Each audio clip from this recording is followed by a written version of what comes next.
Podcast. They're here. Welcome to Blood, Gore, and Ghouls Podcast. I'm your host, Ian Van Gool. As always, this week we'll be talking about some horror movie facts and trivia and a deep dive into a horror topic. Now, joining me this week is the lead researcher, founder, and host of the Project Skeptic Podcast and a very dear friend. Let's welcome Jay back to the show.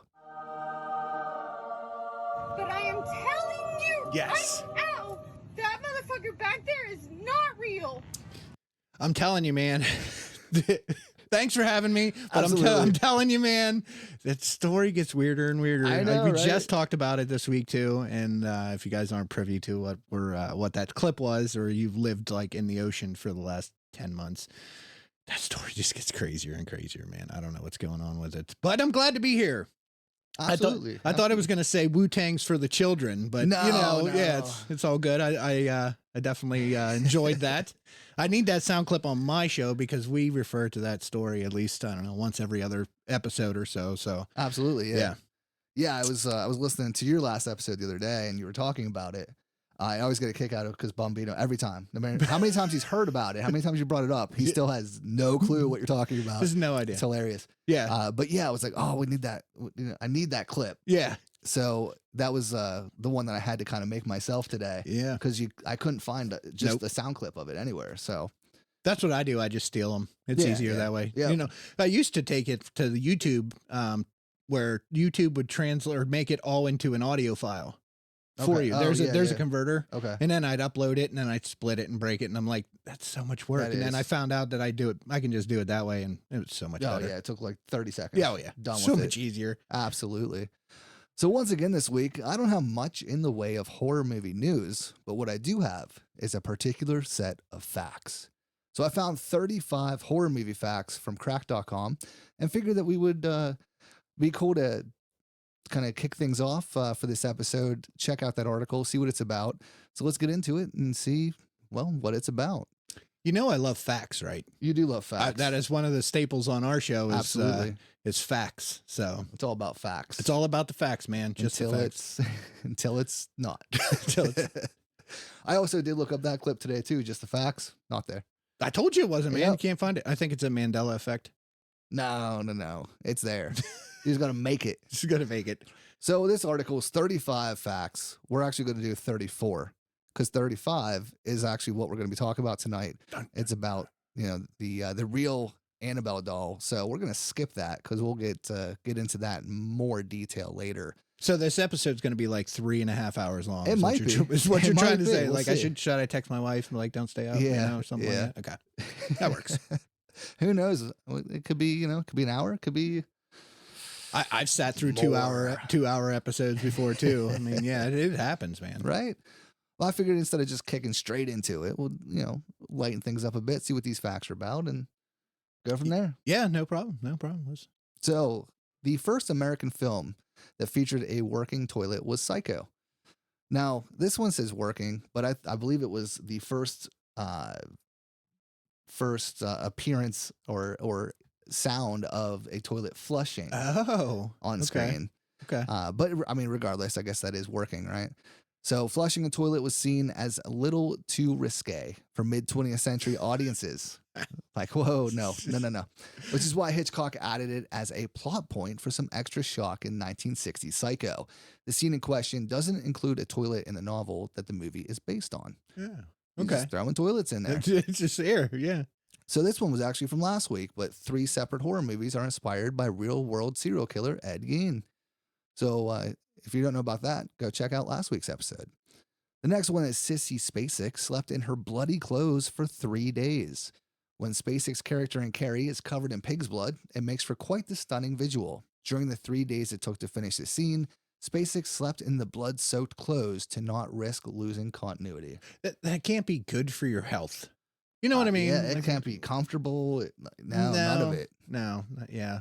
That's interesting though. It is very If you're like interesting. that dedicated to your role. Right. Yeah, I mean, I've never worked with like theatrical fake blood, but from what I hear, it's very, very sticky, very uncomfortable. Oh yeah.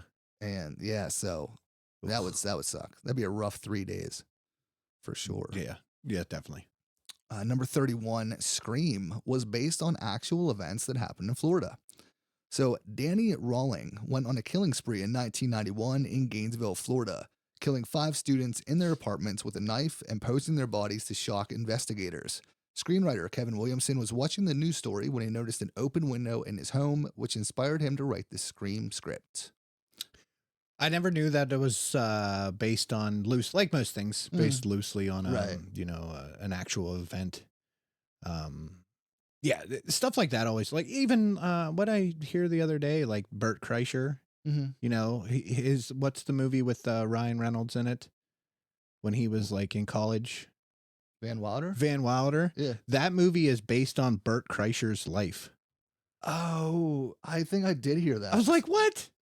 No way. There's no way. No. Yeah, I guess that was because there's a big ordeal about it. Right. Know? Yeah. Yeah, I forgot about that. Huh. Yeah, it is weird when you realize like a lot of movies are based on real life events to some degree. Number 30, people thought the Blair Witch Project was real and that the people in the movie actually died. I remember this. I'm sure you do too. Oh yeah. Yeah, that's a big thing. Regardless of how the movie holds up now, the marketing for this was fucking phenomenal. Yeah, what a great change in pace in horror movies, right? Because you had like slasher movies, right? And then this came out and people were like, what the fuck? What is this? You know what I mean? Yeah. I mean, found footage wasn't really, it was a thing, but not like what it was after Blair Witch. Yeah. So yeah, I remember it, like everyone thought it was huge, real. Yeah, for sure. But yeah, the paragraph here says, due to the marketing around Blair Witch Project, which described the unknown actors as missing, presumed dead, many viewers thought that they were really watching the final days of the people on the screen. The mother of actress Heather Donahue actually received sympathy cards from concerned audience members. The best part about that is like they were nobody. Yeah, you know what I mean. They were not so it could have easily been thought that what a great like idea for right. Yeah. They're not the first to do it, but I think they did it pretty well. But yeah, Cannibal Holocaust. Okay. Did the same thing in the 70s. Oh, okay. I don't know if you've ever seen that or not, no. But yeah, it's like these, like, I don't know if they're missionaries, but there's something like that. They go to like a whole other country to these like lost tribe. And then, you know, obviously they don't want them there. So they go about their business. But yeah, the director like made the actors like pretty much hide out for a year. Oh, really? So he actually went, like, he got arrested. And went to court. I think I've heard about this. Yeah, he had to prove that they were still alive. Yeah, like, it was fucking crazy. I did hear about that. It's wild. Yeah, very wild. 29, the voice actor for Ghostface was kept out of view of the actors. So in the Scream series, the voice actor for Ghostface, which is of course Roger L. Jackson, was hidden on set when he voiced his lines to keep the on-screen actors believably unsettled by him. When characters are taunted by him on the phone, he really is talking to them from somewhere out of sight. He also voiced Mojo Jojo on the Powerpuff Girls. So nice. That. That's I love nice. Roger Jackson. Yeah, that's awesome. So good. Oh, come on. It's not going to load now. Load. There we go.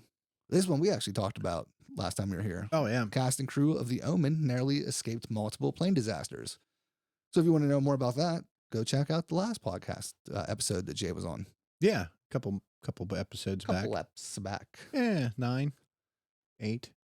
Somewhere. Yeah. You know, you'll find it. Yeah, I'll find it. There's not many to go through yet, so you'll get there. Yeah, don't ask me. Like, what episode was that? I was like, I have no idea. I was like, somewhere. Number 27, The Exorcist is the first horror movie to be nominated for Best Picture. It received 10 Oscar nominations in 1974, including Best Supporting Actress for the 15-year-old Linda Blair. It lost Best Picture to The Sting, a movie you didn't know existed until now. Yeah, there's like Metallica losing like the hard rock thing to, and in like the 90s to, oh man, I'm so not on top of it today. Yeah, it's some band, they lost like the hard rock. Yeah, I forget what it is too. Yeah. But yeah.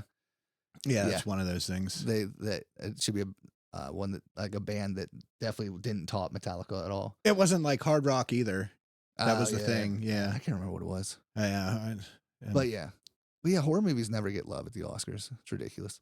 You would think though, like all these movies, like especially that one, they're all like cult classic movies now. Like they should have all won. You know? Right? Yeah. Bastards. So I found this one really interesting. I didn't know it. 26. The shadows under all the actors in The Ring were removed. Never noticed that. No. In order to give the viewer an unsettling feeling from the movie, cinematographer Mohan Bazelli used very deliberate lighting to remove shadows under the actors and have them look like they're, quote, floating in space. I would have never. That's just stuff I don't look for. Yeah. You know what I mean? That's why. Yeah. To even just put like sprinkle that in, like, you know, how long did it take until somebody actually recognized that there was no shadows of the Right? Great movie. Yeah. Yeah. I mean, I've watched it numerous times and I've never noticed there's not shadows. Yeah. To the people, No, at least. I would have never. I'm not that. Yeah. I'm not that. I watch it to enjoy it. Yeah. Yeah. But yeah, it happens. 25. We've covered this before too. Real human skeletons were used in Poltergeist without the actors knowing. It's cursed. So that's the episode, Curses, if you're going back. But yeah, that's so fucked up. Right? Like it's like it's cheaper to get. It's cheaper to get skeletons. Yeah. Really fucked up. 24. Jack Nicholson chopped through the prop door too fast in The Shining. So since Nicholson used to be a volunteer firefighter, he was so good with the axe that when it came time to take down the prop door, it went down unnaturally fast. The production had to replace the flimsy door with a real one so Nicholson could hack away at it. I wonder what that it looked like for like the prop door. You know what I mean? Like, right. Like the original footage of him like hitting the prop door. Because that's destroying it. It's the most iconic scene in that whole movie. Absolutely. Right. So like if he was like hitting it and like the whole axe and like the handle came through it, you know what I mean? Like it would have looked totally fake. So yeah, I guess you know, things like that end up in a strange way being the best thing that happens in a movie. Happy little accidents. Also, Nicholson is a beast. Yeah, he's a lumberjack part-time. Yeah. 23. The Craft hired a practicing witch to keep the film authentic. To make sure they were getting everything right, filmmakers hired Pat Devin, the, at the time, first officer of Southern California's Covenant of the Goddess. Devin had a great experience on set, saying that, quote, a lot of my suggestions were acted upon and virtually all of my suggestions were given careful consideration. What was it? The Covenant of what? The Covenant of the Goddess. Southern California. Oh, jeez. Yeah. Okay. Yeah. Sure. It's quite the title. Yeah, it is. 22. Those are real bees in the mouth of Tony Todd in Candyman. In the climax of the movie, Todd had to have real bees come out of his mouth, with only a dental dam blocking them from crawling down his throat. Todd had to deal with the production that he would be paid $1,000 for every bee sting, of which there were 23 over the course of filming. Oh, man. No way. Right? Nope. Yeah, no. No. Not with bees, man. Not doing it. Not doing the bees thing. No. Yeah. Bees and spiders. Like, how committed are you to, like, a movie? I guess it's still, what is that? Candyman was, like, early 80s? No, it was 90. Oh, really? 1990, I believe. But still, like, you couldn't, like, digitally put, like, bees. No, man. The bees. I don't know. No way. But yeah, there's $23,000 though. Yeah, right. Yeah, I mean it's pretty good. Things will, you know, Yeah. it'll hurt for a few, but in your face, dude. I got stung in the nose one time. Oh, I was up on a ladder, Yeah. like cleaning out my gutters, and a wasp, like right on the side of my nose, and like the whole side of my face just swelled. I was like, "This is terrible." Oh yeah, I almost fell off the ladder and everything. It wasn't a good experience. Fucking bees. Try to suppress that. You know, don't think about it. Don't want to talk about it. Yep. But yeah, it was with a few of these, with the things that actors have done. Yeah, like there's some dedication. Yeah. that I don't know. I feel like I would probably tap out. Bees in the mouth. Ugh. Sleeping in fake blood for 3 days. Yeah, right. 21, Veronica Cartwright is actually freaking out at the end of Invasion of the Body Snatchers. So director Philip Kaufman really wanted Cartwright's reaction to be genuine, so he kept the actress in the dark about the ending. When Donald Sutherland reveals that his body has also been snatched, the shock sent her into full-blown panic mode. Huh. Yeah. I don't know. It's been a long time since I've seen that movie, so I don't know if I really remember what the ending was all about. I think it's just that like infamous shot of Donald Sutherland pointing with his like mouth like wide open. Okay. But yeah, there's that. Number 20, the director of The Witch hates that you can see Anya Taylor-Joy's earring holes. I read this earlier and I was like, just take them out. But since the movie takes place in 1630, seeing evidence of earrings could break the immersion for people really concentrating on the lead actress's earlobes. The movie's director, Robert Eggers, said it bothered him so much he wished he went back with CGI to get rid of them.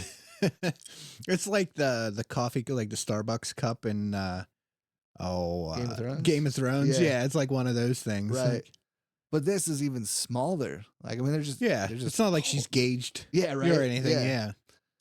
But I'm like, that would probably take like pennies on the dollar in Hollywood world to just go in there and just remove them. If it was going to be that big of a deal. Yeah, like the whole thing, like the whole movie. Yeah, like somebody's just in there like every scene. Like it'd be like one little flesh dot. Yep. What? Yeah, whatever. I never noticed that her ears were pierced in that movie anyway. So. I don't. Yeah, I'm not too privy to the movie. I don't know if I've ever even seen it. So yeah, it's not bad. This one's a little brutal. A little fucked up. Oh, okay. Wes Craven. Explains it. So Sandra Peabody thought she was going to be raped while filming The Last House on the Left. So director Wes Craven said Peabody was terrified throughout the shoot, suspicious of their lack of filming permits. Her male co-stars amplified her fears with one's, quote, method acting, involving pulling down her pants, fondling her, and asking Craven if he could assault her. Jesus. Right? Like, there's method acting, and then there's whatever the fuck that is. Just some pervert. Like, he's like, right? oh, yeah. He's like, I got this role. Yeah. I don't know. Like I read that earlier, and I was like, ew. What the fuck? Oh, jeez. Man. Number 18, George Lucas got his head stuck in the Jaws mechanical shark. No, man. What are you even doing? Right? When Lucas came to visit the set, he playfully placed his head in the robot fish monster's jaws. Director Steven Spielberg activated the controls, and the robotic beast clamped down on Lucas and broke. He was, of course, eventually freed. Just imagine what it took. What if you just? Yeah, I was just gonna say. Imagine you just like killed. Yeah, like right? you killed him. Like that's just. No more Star Wars movies. Yeah. Sorry, guys. Oh my God. It's crazy. First of all, don't put yourself in that position. Yeah. You know what I mean? Don't stick your head into a giant mechanical shark. Right. You know, but especially a working one. yeah, His jaw, clearly works.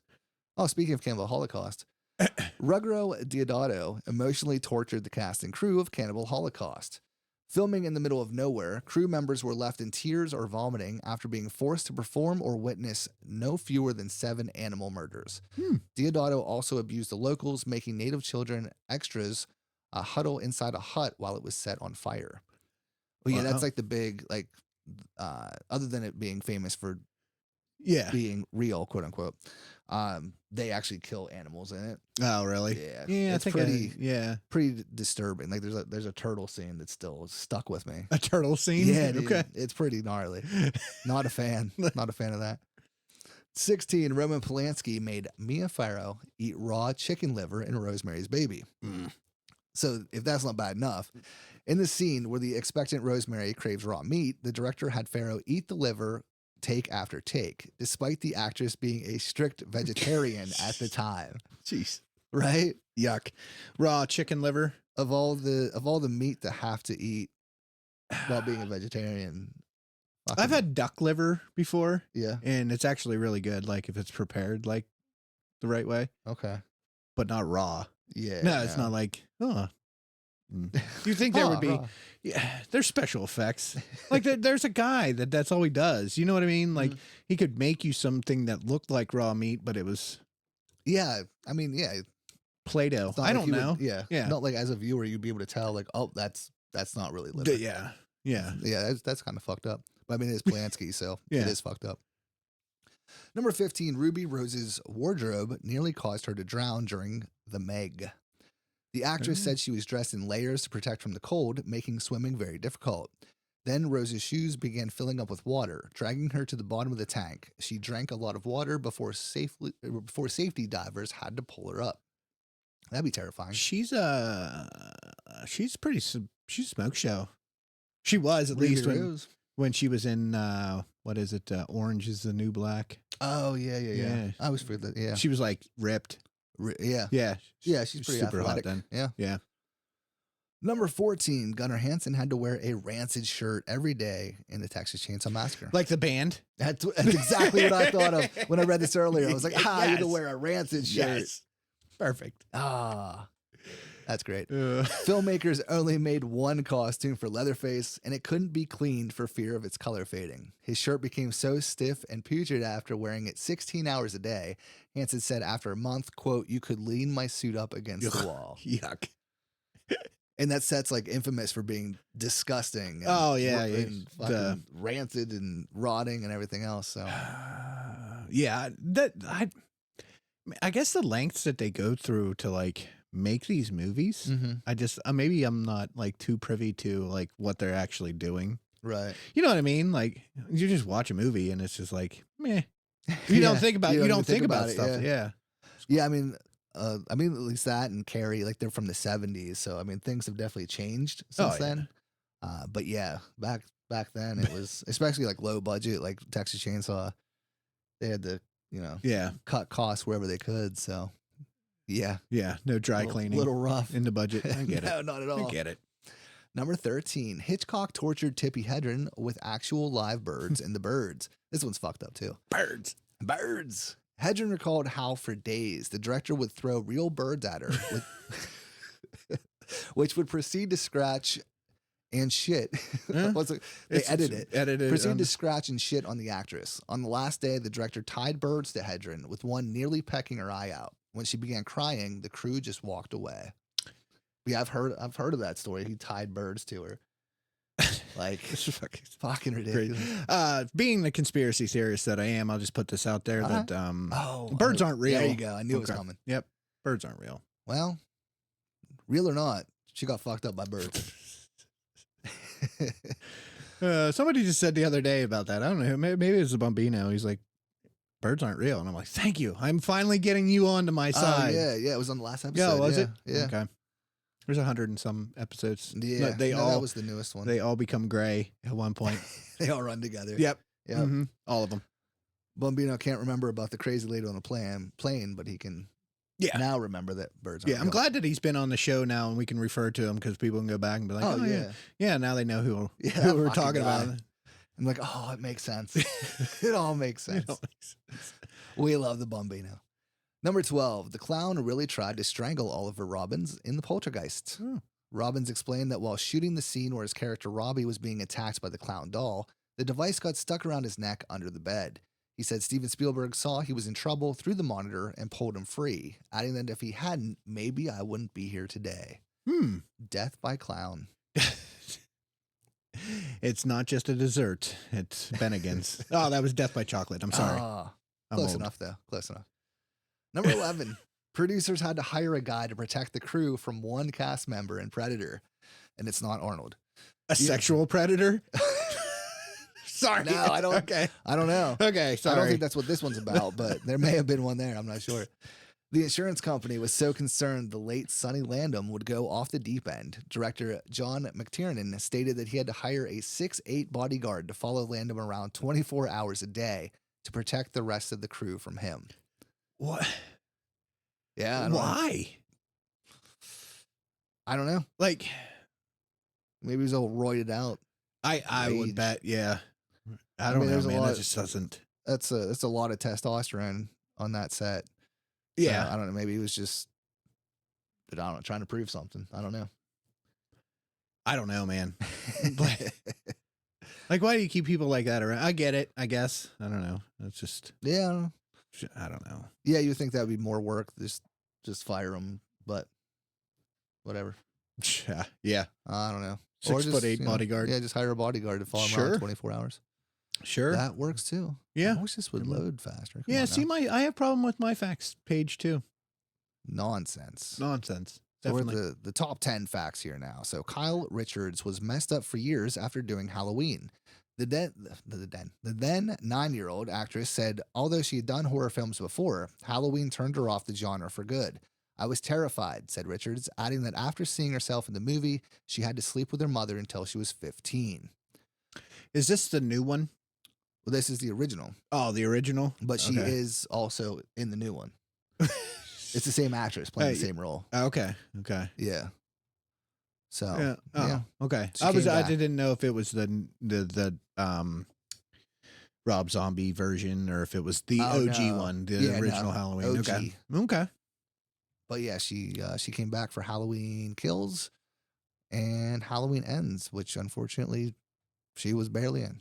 Yeah, just like yeah, Linda Blair. Yeah. Yep. So yeah. Eh.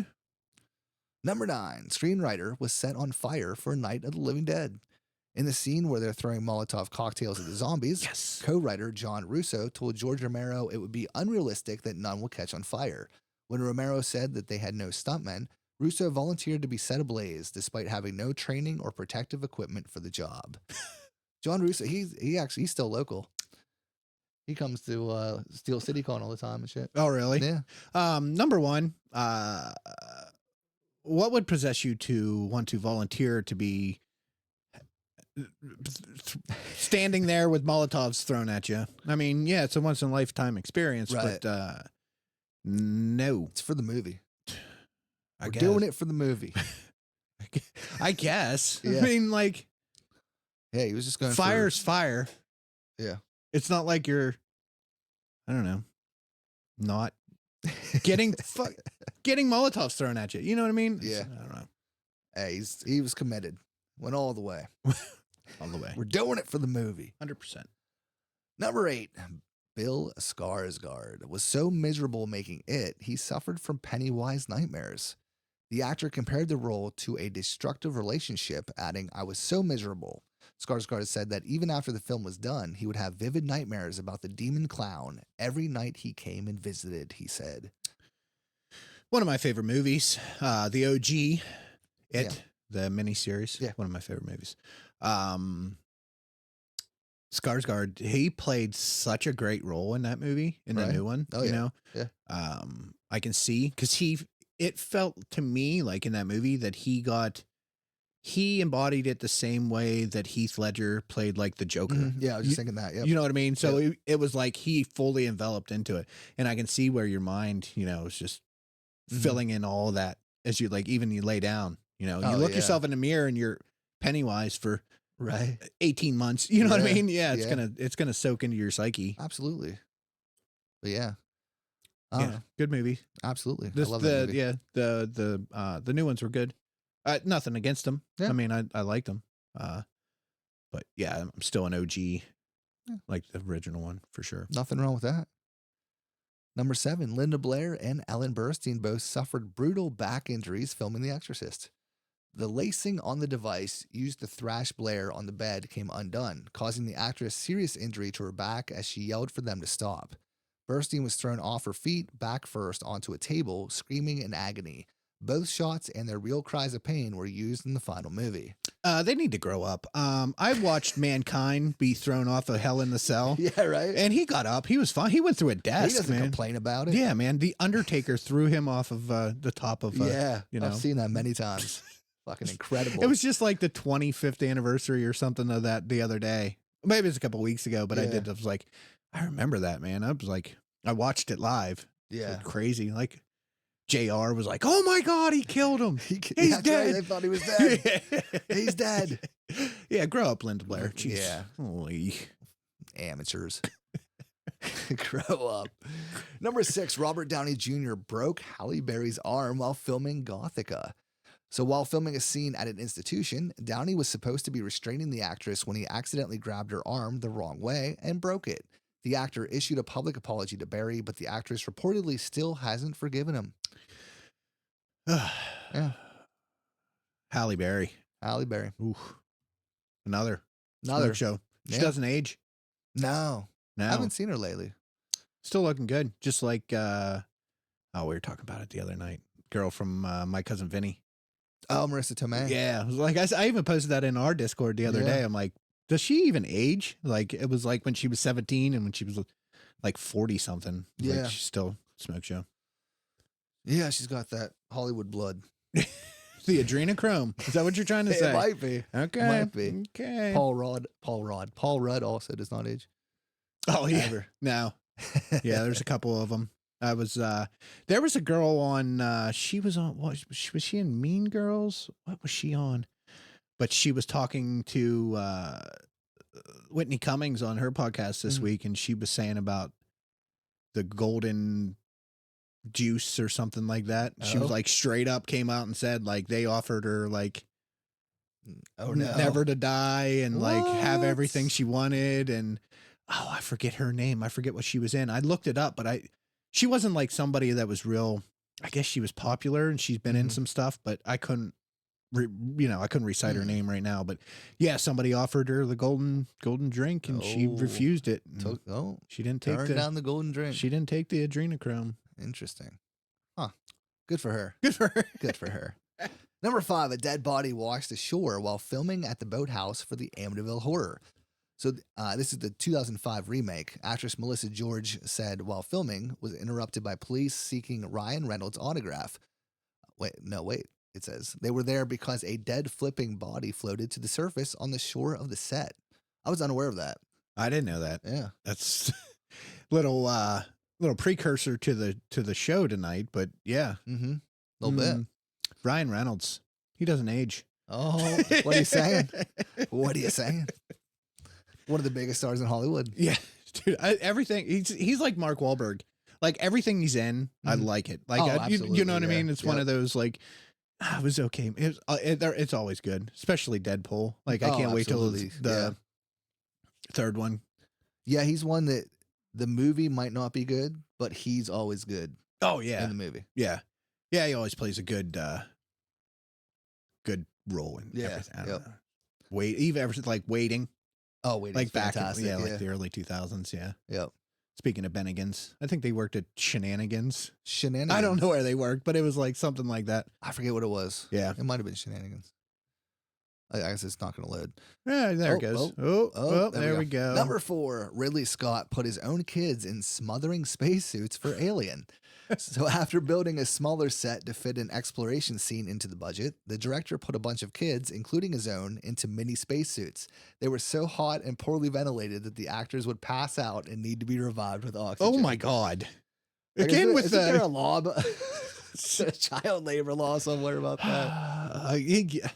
Again, with the like making stuff like it's crazier than like you would think. Right.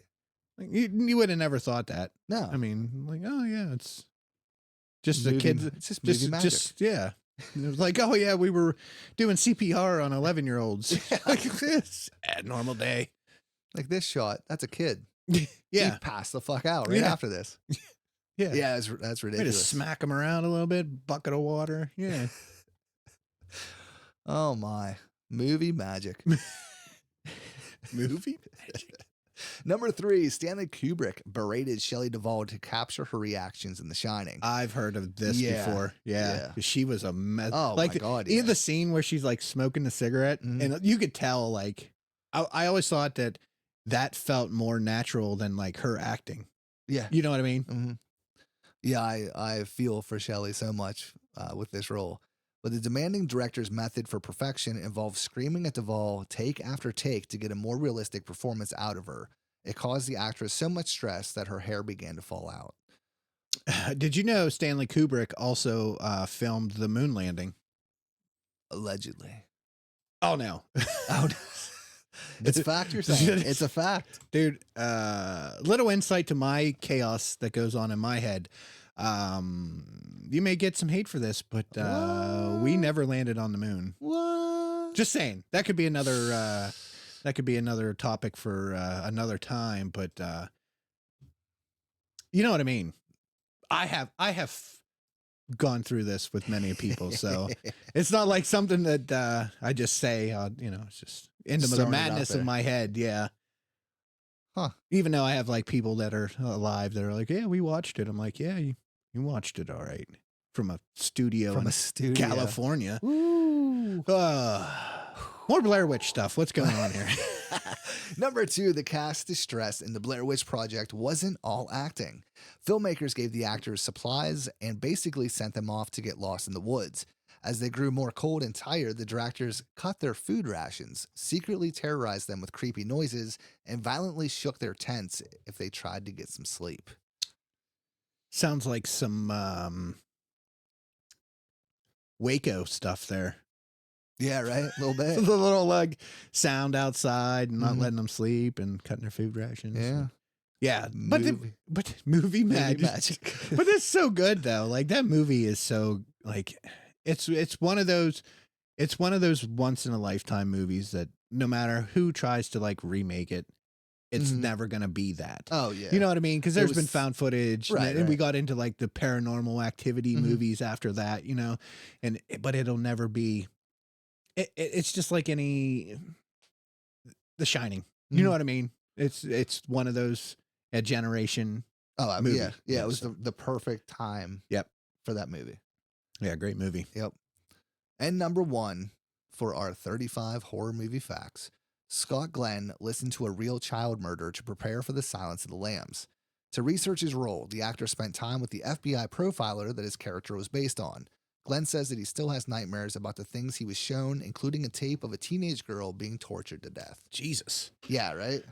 Like, oh, man. You want to get into character. Like, Yeah. I get it. I guess, but like, yeah. why? Because that stuff doesn't go away. No. Like even absolutely not. if your mind like completely makes it to something else, like you don't remember all the details, you still remember watching a video of like somebody like pulling people's fingernails off. You know what I mean? Yeah, Like this stuff doesn't go away. Right. I guess we're so numb to it now in our culture. Like if you've ever been on Reddit, well, old school Reddit, there used to be like watch people die on old school Reddit. Yeah. You know what I mean? Yep. And like now all that stuff's gone now, but Right. yeah, that stuff is like faces of death when we were young. You know what I mean? Yeah. Yep. So it's not like something you just forget about. No, absolutely not. I don't know. Interesting. Yeah, that's like I could see spending time with the FBI, but yeah, to like go that far and like his role. I mean, he has a decent role, but it's not like he's not the main lead in the movie or anything. Yeah. So to like go that far into it, hey man, Hey, whatever floats your boat, whatever gets you paid, I guess. whatever helps the movie magic. Magic. So 40 minutes in, Interesting list. it's time for the topic. It is an interesting list. Yeah. There were, like I said, there were a few on there that I had no idea about. Like it. I like lists. I like facts. So perfect go. combination of stuff. That's why I busted out the facts and the lists. Just for me. Just for you. Love it. That's right. But I am telling you right now, that motherfucker back there is not real. Dude, Allegedly. I'm gonna do a whole episode. I know it's coming. Like I'm just gonna be like, we gotta you know what's gonna happen with that is like in like 8-10 months or something like that, the story's gonna get even crazier and then it's gonna go away and then it's gonna be a whole conspiracy cover up. Yeah. You know what I mean? More Like than it is it's gonna already. get wilder and wilder because now she's out like talking on podcasts about it. I know, right? Mhm. Or is she? Because Allegedly. I'm with you. That chick doesn't look anything like the chick on the plane. chick on the plane was a smoke show, and Right. this other girl, she's Like, okay. yeah. But the girl on the plane, it's not the same girl. No. It's not. Fight me about it. Fight me. If you want to fight him about it, send us an email at bloodgoreandgoalspodcast@gmail.com. We can set that up. We will set that up. But yeah, when you do that episode, I want to be on it Oh yeah. for sure.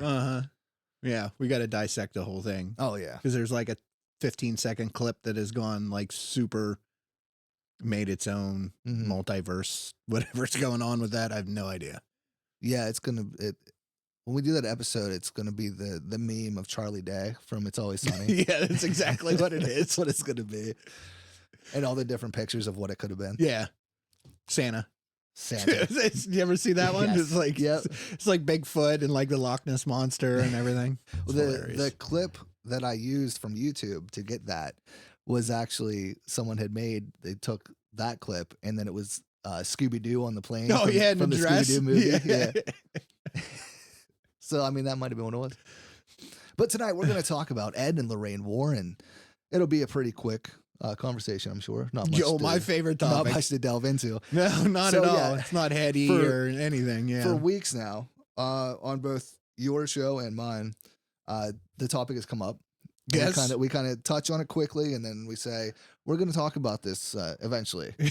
Well, the time is here. Yep. Here it is. Yeah. That way I opened that text today and it was like, all right. Yep. All right. Look, it's, you can't skirt around it forever. Nah. So We're going head first. yeah, I'm gonna try to be as non-biased as I can and look at some facts and Hey, it's just the facts. just the the facts. So yeah, all you listeners and watchers out there, typically we have just like one main page. Wikipedia normally has all the information in one spot. They did let me down this week, so we're gonna go over the kind of bullet points of Wikipedia, and then we're gonna hop over to another site with some other information, then another site with some other information.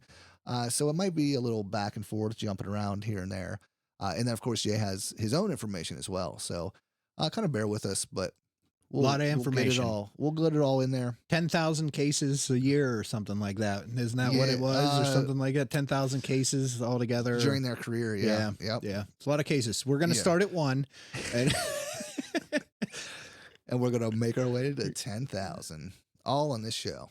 on this episode. So buckle up. It's going to be a long one. So Edward, that was a good start right there. Yeah. Edward Warren Miney and Lorraine Rita Warren were American paranormal investigators and authors associated with prominent cases of alleged hauntings. Edward was a self-taught and self-professional demonologist, author, and lecturer. Lorraine professed to be clairvoyant and a light trance medium who worked closely with her husband. In 1952, the Warrens founded the New England Society for Psychic Research, the oldest ghost hunting group in New England. They authored many books about the paranormal and about their private investigations into various reports of paranormal activity. They claim to have investigated well over 10,000 cases during their career. The Warrens were among the first investigators in the Amityville haunting. According to the Warrens, the official website of the NSPR, Vividglam magazine, and several other sources, the NSPR used a variety of individuals, including medical doctors, researchers, police officers, nurses, college students, and members of the clergy in its investigation.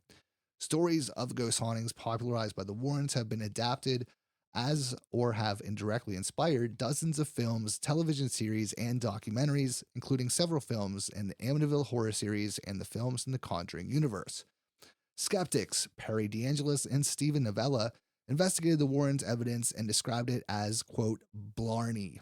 Skeptical investigators Joe Nickel and Benjamin Radford concluded that the better-known hauntings, Amityville and the Snedeker family haunting, did not happen and had been invented.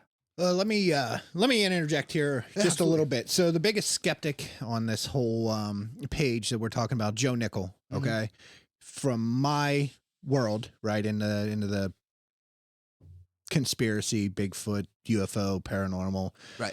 Joe Nickel is a big debunker of everything. Okay. Right? Like, so if anything, most things that I look up, Joe Nickel has looked into.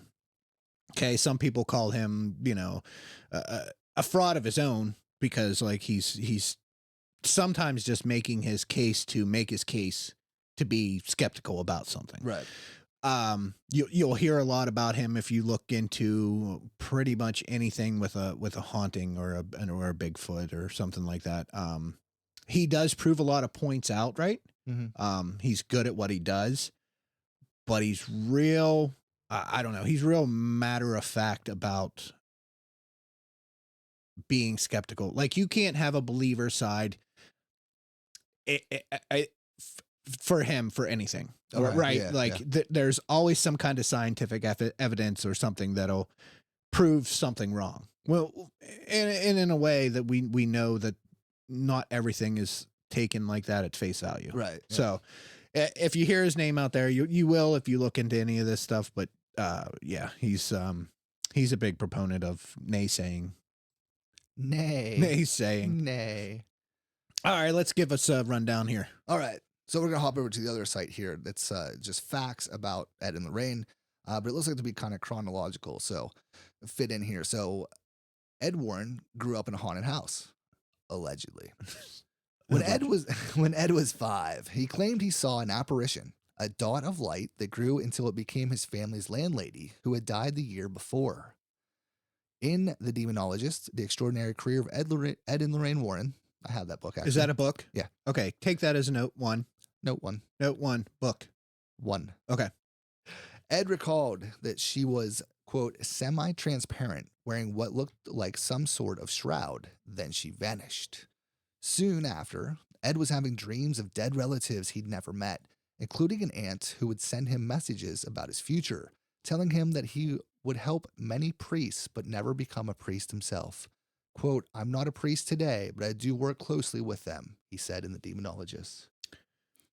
The Demonologist. Okay, so he's a self-proclaimed demonologist, right? Yes. He's never been like he even says there, he's not a priest, he's not an exorcist, he's self-proclaimed. Yeah, so he sent away for a certificate. Mm-hmm. He started from the bottom. Now he's here. Sent $25.95 to a correspondence school, and they sent him back a. He got 5 mixtapes. I said I was going to do that the one time when we were talking about it. I said I should send away for one too, and see if I can get self-proclaimed demonologist. I might be able to just hang it on the wall in the studio. Yeah, absolutely. I mean, my wife did it. She married friends of ours. Oh yeah, she's not a ordained minister. Yeah. So it's pretty much the same thing. Yeah. Essentially, I should do that. See if I can be a demonologist. Though. Yeah, it took her like maybe 2 hours. There's Sweet. nothing to it. Okay, just trying to make these little points. In there. Yeah. But yeah, that was giant red flag number 1 was self-proclaimed. Yeah, and the book. Because we'll keep going because there are multiple books. Oh yeah, there's a ton of books. Yeah. But yeah, The Demonologist, that's the only book of theirs that I have. Oh, okay. It is interesting, but did you read through it? Mm-hmm. Yeah. It's been a few years, but yeah. I did. Interesting. I have the Necronomicon in my house. It talks to me in my sleep. It's weird.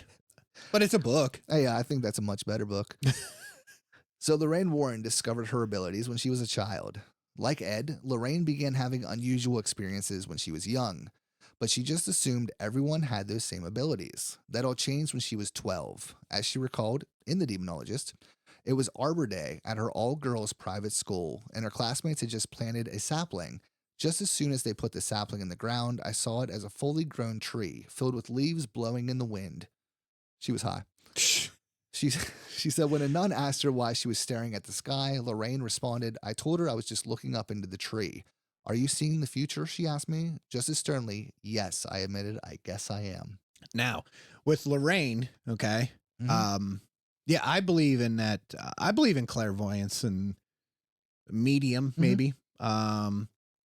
If you're always told you're a frog, you're always going to be a frog. You know what I mean? Like she said, she thought it was just the same.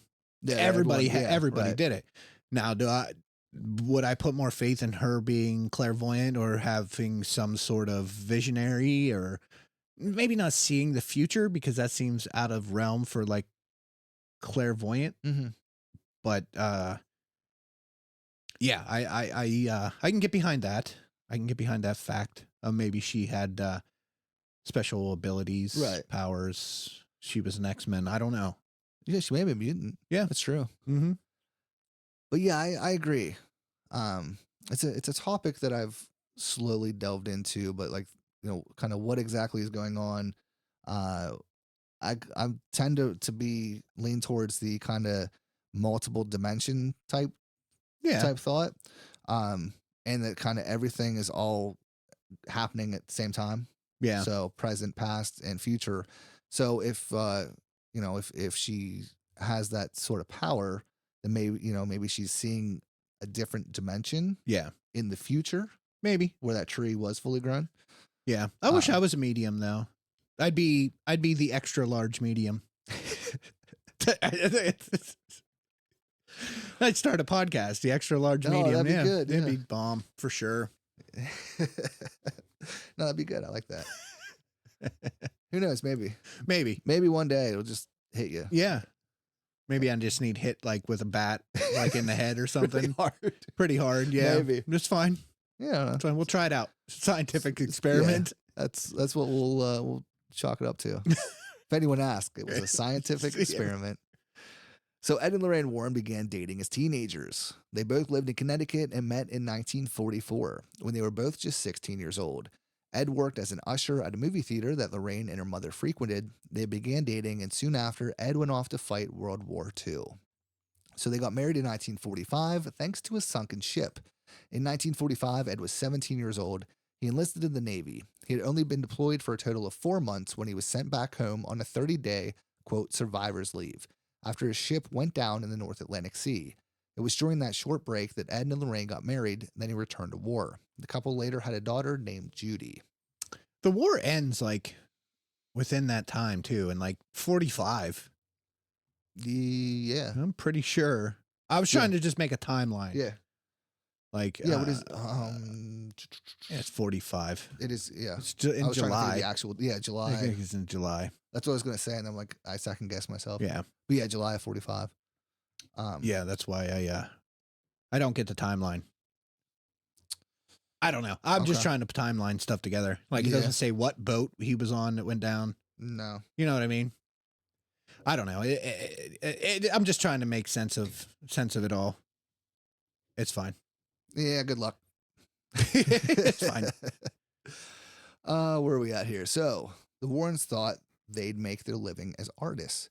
So after the war, the Warrens had to figure out how to make a living.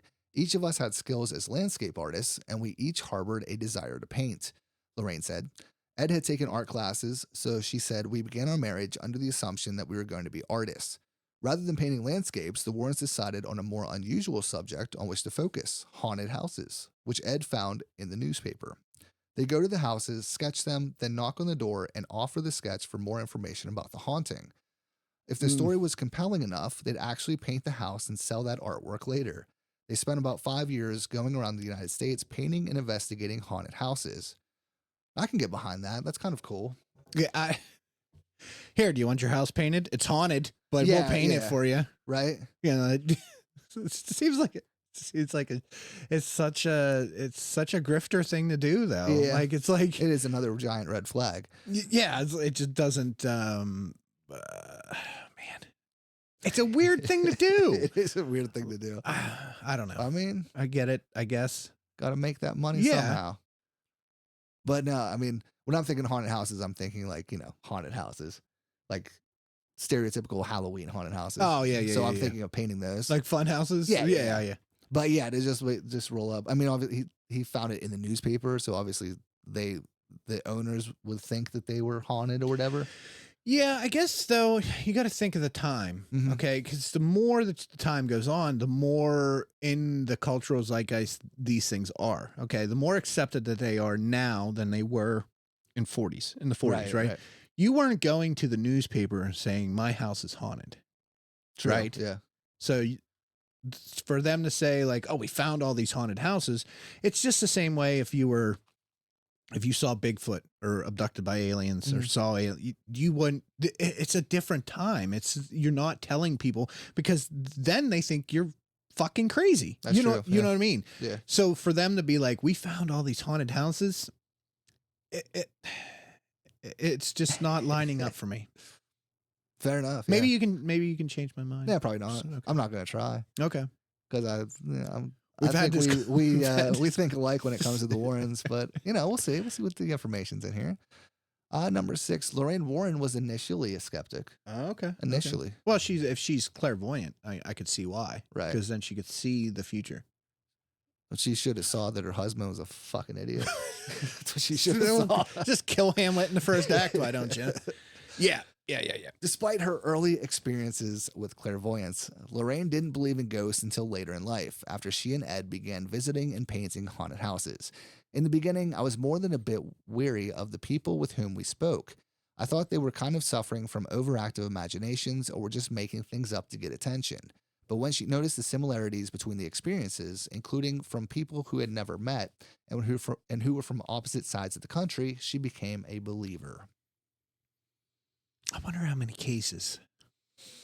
I don't know. Was this 10? Was this 100? Yeah, right?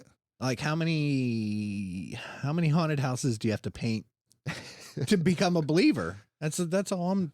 That's yeah. I wish there was more information on that. Yeah. So I'm getting at. Right. I'm And not like sure. like how far did they travel to paint these houses? Because it'd be a little suspicious if it's 15 haunted houses all in their area. Yeah. So like they're saying that they're out there trying to make money, but they're not driving to California from Connecticut. Yeah. So yeah, it would totally be sus if they were all like right in Connecticut and Vermont. Like we're gonna New skip Hampshire. a house. We'll skip 2 houses. Yeah, they're all like on the same block. Yeah. Like, what is this? Elm Street? Yeah, right. So Ed and Lorraine Warren founded the New England Society for Psychic Research in 1952. Warren's founded the New England Research for Psychic Research, New England Society for Psychic Research. Nesper. To document their cases, and they also created the Occult Museum, a space in their Monroe, Connecticut home which adjoined Ed's office, to house haunted objects and the files and tapes from their investigations. Today, the Nesper is run by the Warrens' daughter Judy and son-in-law Tony Spira, and its website keeps a log of some of the cases the Warrens investigated, including that of an alleged werewolf and the infamous possessed doll Annabelle. Yeah. Yeah. Yeah. Go ahead. So Lorraine Warren had her abilities tested. So as the Warrens began taking on bigger and bigger cases, skepticism about the couple grew. To quiet critics, Lorraine agreed to be tested by Dr. Thelma Moss, an actress turned psychologist and parapsychologist, a researcher with an interest in the occult, working in a UCLA lab studying things like Kirlian photography. She found that Lorraine's clairvoyance was, quote, far above average, according to the demonologist. I keep doing that. I'm like, okay. So you're actress turned psychologist, parapsychologist. Mm-hmm.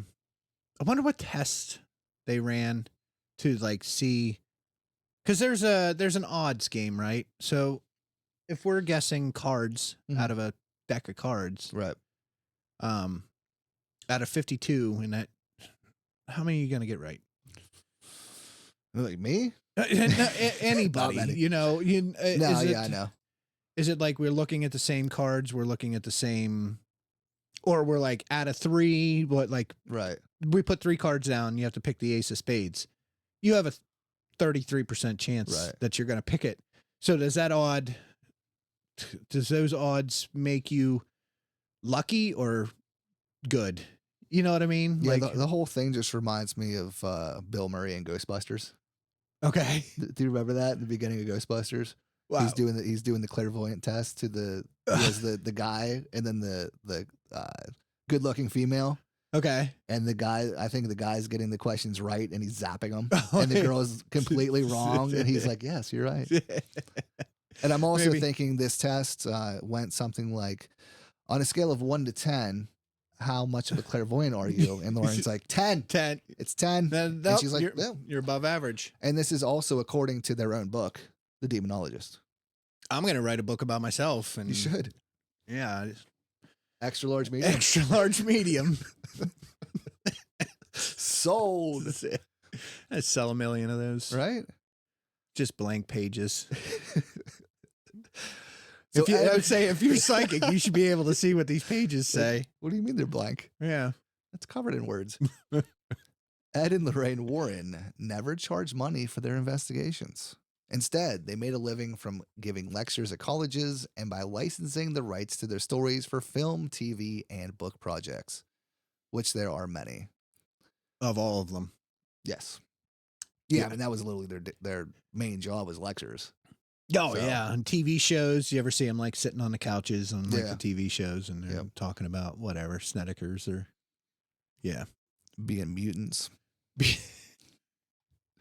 So Ed and Lorraine Warren saw their main roles as educators. The Warrens began giving lectures because, according to the demonologists, there was a growing interest in the occult in the late 1960s, and many of the people they saw affected by dark phenomena were college students. I think that was drugs, Acid, right? Yeah. They hoped that through their lectures, they might discourage people from exploring the occult in the first place. So here's the end of that. Go back down to the part where it says and Lorraine giving lectures because, according to the demonologist, there was a growing interest in the occult in the 1960s. What better way to make money than to be able to see what is really popular and exploit that Mhm. because of the occult? Yeah, 100%. You know, I'm not against the, even not like I'm not against like the Aleister Crowley Right. stuff, you know, the blood magic stuff like that. You know what I mean? Mhm. I'm not against any of that. But what I kind of see here is like we knew that this was a growing phenomenon. So let's, I don't want to say exploit it, Right. but yeah, it's like it's in the same genre that they were working in, yeah. but it was like kind of to the extreme at that point. So yeah, like why not cash in on it, right? It's like buying Bitcoin when it was $1 a share. Yeah, You know what I mean? yeah, Yeah. Just- Just seeing the future of making money, writing books, because even now the occult, mm-hmm. you know, and the paranormal, it's still a huge Oh, absolutely, topic. yeah. You know what I mean? Yeah. Yeah, I think that created so much like panic and fear. Yeah. Yeah, it's You regardless. could get it's into still- that too sometime. The whole satanic Oh, panic yeah, thing, yeah. like the 80s and 90s. Yeah. Absolutely. That's wild too. That's Yeah. a whole, oh my goodness. Whole other can of worms. Yeah.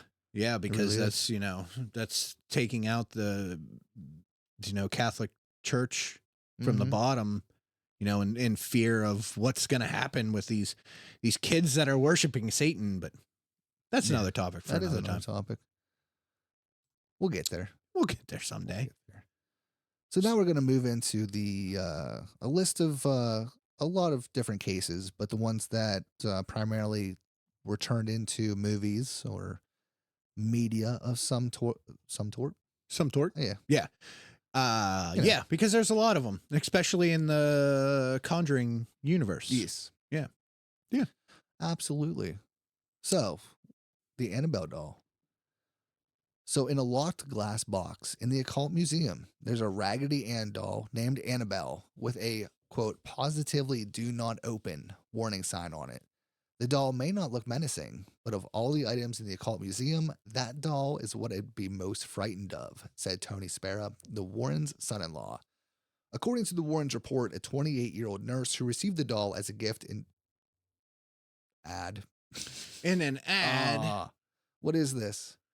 What is it? Why are How you do I doing this? close it? Why are There you we doing go. this? Oh man, just fucking shit up, man.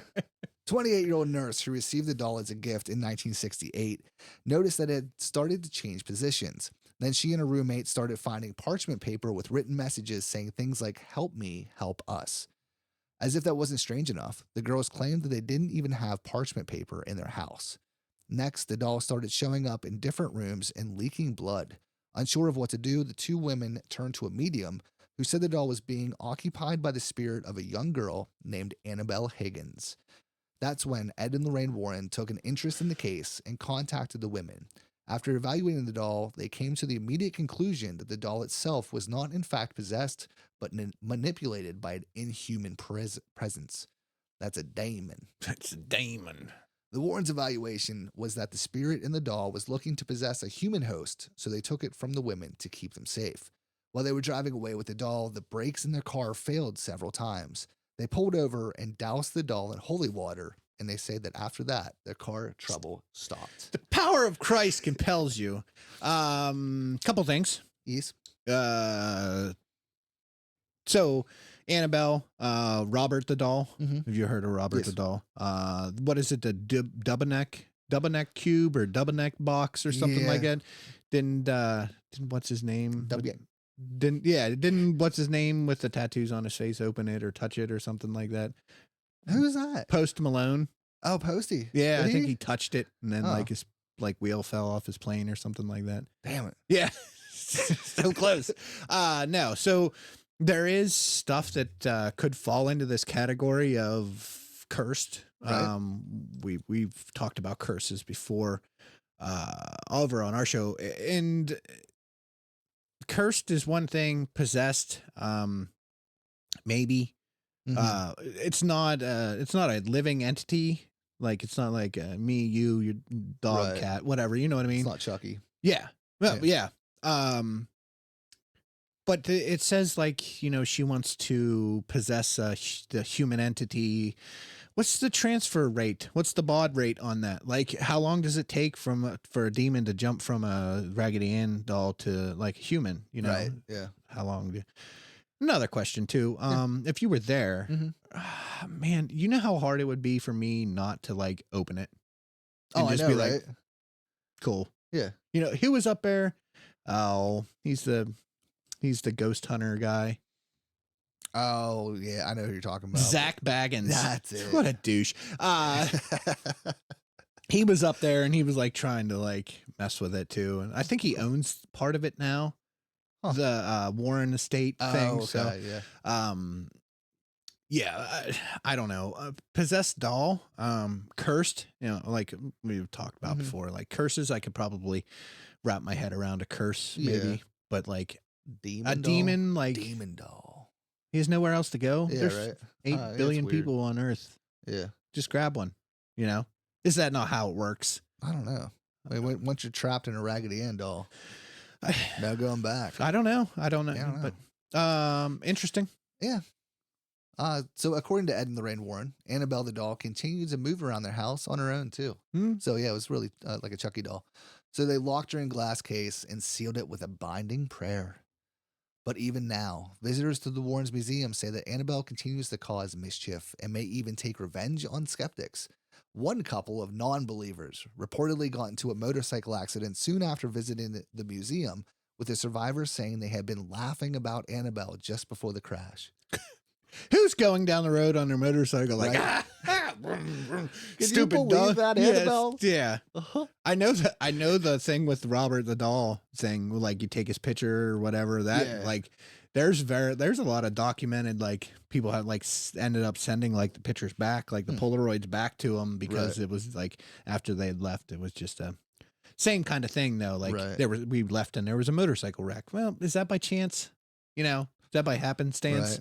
I think you don't laugh while riding a motorcycle. Yeah, maybe that's exactly it. That's Just the like- moral of the story. yeah, you know, just hang out there. Nothing's funny while riding a It's motorcycle. nothing funny about it. I don't know. Annabelle. Yeah. I could take it or leave it. But yeah, I'm with you. If there's a doll in a case that says positively do not touch, I'm like, but what if I Oh, did? yeah, why don't I take my chances, What if man? I did? It's like a monkey paw, It's a you nice know? doll. You know, you pick up a monkey paw, you're gonna make a wish. Oh, yeah. Yeah. And it's gonna be the dumbest shit ever. Like I don't believe this. Yeah, exactly. What do we got next Well, here? we got the Warrens investigate the Perrin family. So this is, of course, from the first Conjuring movie. Conjuring, yeah. After Annabelle, it didn't take Ed and Lorraine Warren long to land more high-profile cases. While the Perrin family served as the inspiration behind the film The Conjuring, the Warrens saw it as a very real and terrifying situation. In January 1971, the Perrin family, Carolyn and Roger and their 5 daughters, moved to a large farmhouse in Harrisville, Rhode Island. The family noticed strange occurrences happening right away that only got worse over time. It started with a missing broom, but it escalated into full-fledged angry spirits. In researching the home, Carolyn claimed to discover that the same family had owned it for 8 generations. during which time many died by drowning, murder, or hanging. When the Warrens were brought in, they claimed the home was haunted by a spirit named Bathsheba. In fact, a woman named Bathsheba Sherman had lived on the property in the 1800s. She was a Satanist, suspected of involvement in the murder of a neighbor's child. Keep doing that. I'm like, let me, the parent family one, we all know that one, the Conjuring, right? So let me, I have this because we talked about this over with us one time. Have you ever heard of the Demon of Brownsville Road? I think we talked about it, but okay. So the Demon of Brownsville Road is in Pittsburgh.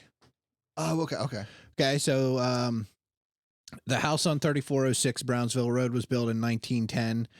Three previous owners to the Cranmers were the people that had moved in there in December of 88. Bob and Lisa Cranmer bought the house, transferred from to Pittsburgh from their employer. So Bob and Lisa married in 1980 while Bob was an officer in the U.S. Army. He left the service in 86 and went to work for AT&T. Their objective was eventually to relocate to Pittsburgh, which, why? Oh, Bob grew up there. There was an unexpected realized quicker than they expected and had built a house in 87, had 4 children, Jessica, Bobby, David, and Charles. And when they moved to Pittsburgh, so they had built a house in Jersey, and then they moved to this, what is this, 3406 Brownsville Road. So in this case, the reason I bring this up is because the Perrin family case and the Demon of Brownsville kind of feel like the same story in a way, because these people end up moving there and there's all kinds of things that go on with the house, with findings in the house. Bob and Lisa began to experience paranormal activity in the house. The first phenomenon they experienced was a pull chain on the light in a coat closet was continually wrapped around itself, around the light, and never remained hanging in a hanging position.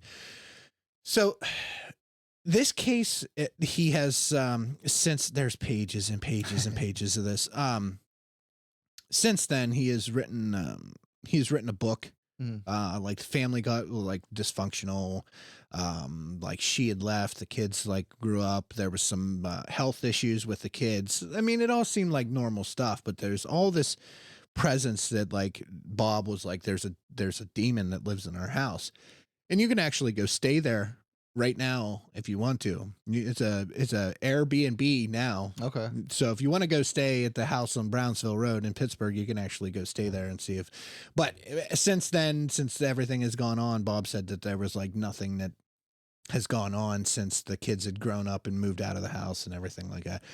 But this Perrin family thing and the Demon of Brownsville Road, the story feels like it's exactly the same. So is that all coincidence, or is it, like I said, this is in the 80s? This is in the 80s. You know, what are the chances that they both saw The Exorcist? Right. You know what I mean? Yep. So I don't know.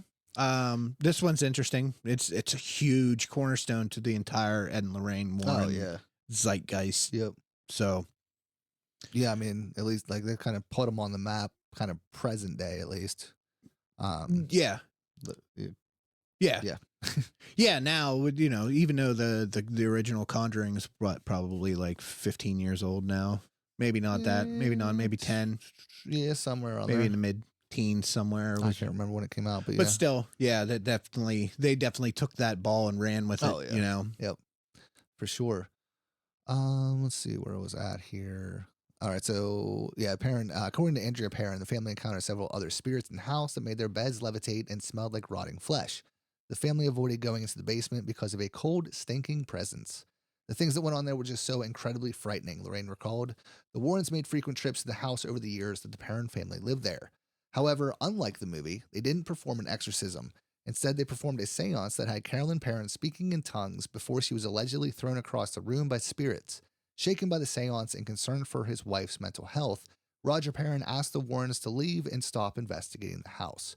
According to Andrea Perrin's account, the family finally saved up enough to move out of the house in 1980, and the hauntings stopped. Shit, I keep doing that.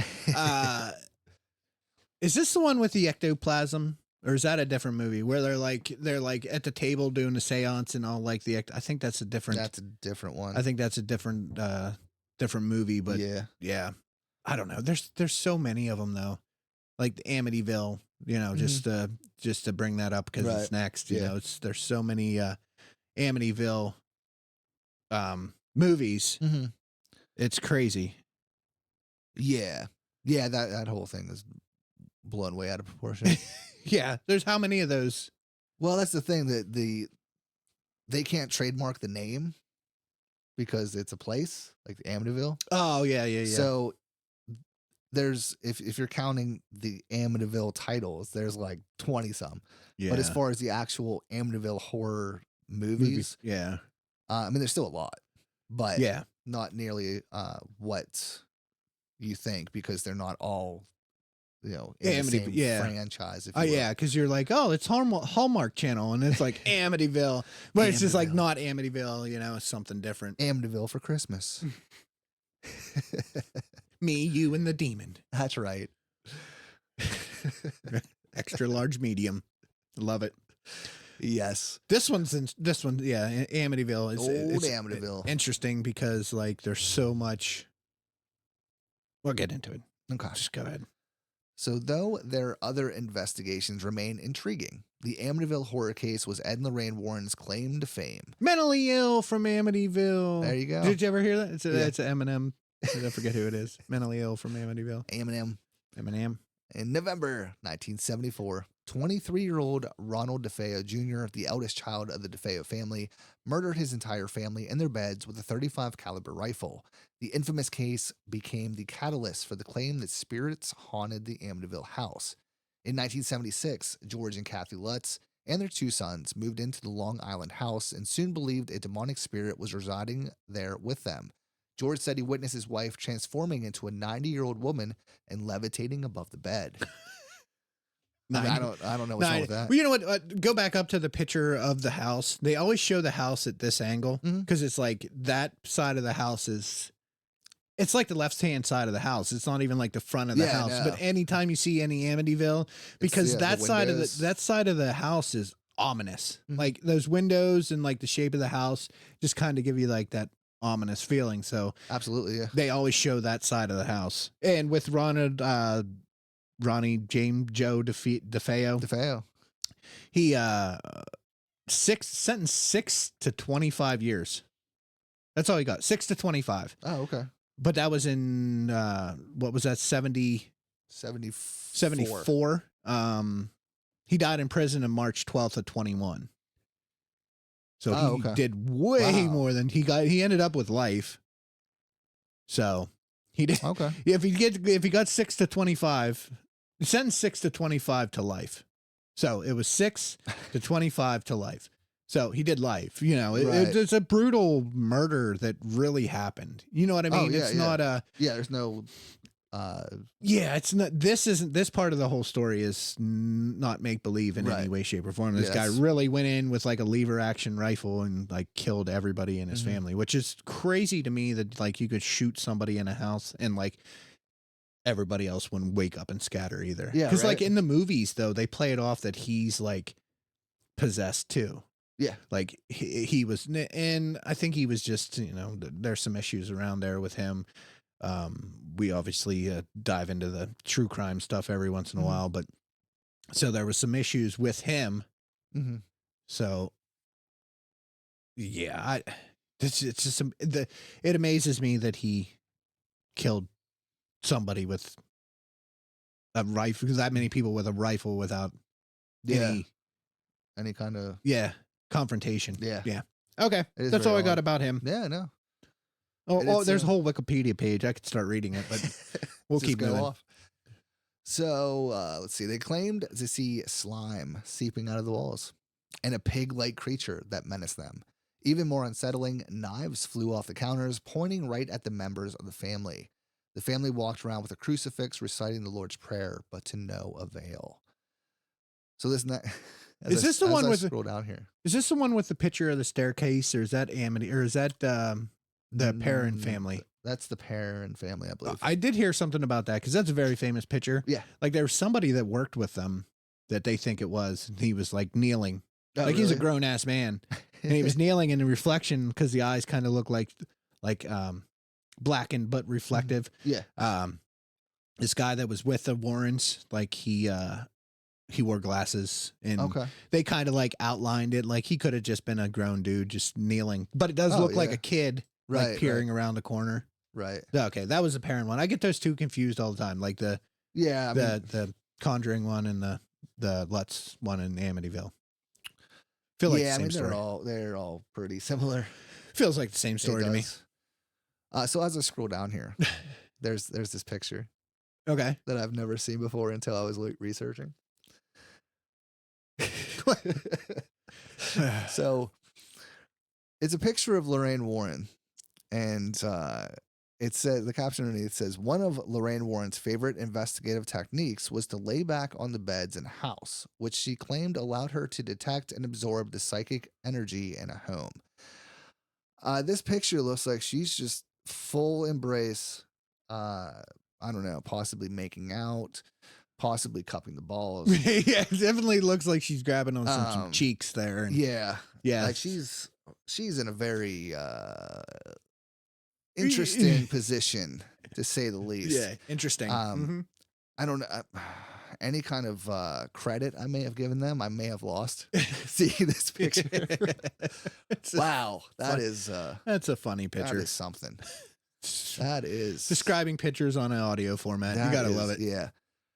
I may have to just take a screenshot of that and post it on Discord or Instagram. So yeah. That's a good one. Ooh, damn it. Damn it. One night, their final night there, they say banging as loud as a marching band emanated through the house. Ed was getting it. That's what it was. Yeah. After 28 days, they couldn't take it anymore and fled the home. Ed and Lorraine Warren visited the home 20 days after the Lutzes left. According to the Warrens, Ed was physically pushed to the floor, and Lorraine felt an overwhelming sense of a demonic presence. Along with their research team, they claimed to capture a picture of a spirit in the form of a little boy on the stairwell. Oh, so it is this one. Yeah. The story became so high profile, it launched its own conspiracy theories, books, and films, including the 1979 classic, The Amityville Horror. Though some skeptics believe the Lutzes fabricated their story, the couple passed a lie detector test with flying colors. Not permissible in court. That's true. Okay. And their son, Daniel, admits that he still has nightmares about the horrifying things he experienced in the Amityville house. I hate lie detector tests. Yeah. I hate them. Right. They're like, oh, they passed the lie detector. Yeah. So Yeah, we talked about that last week, there's too. straight up Yeah. cold killers that like will yeah. pass the lie detector test. Yeah, we've talked about that before. It's like, no, I don't Right. care.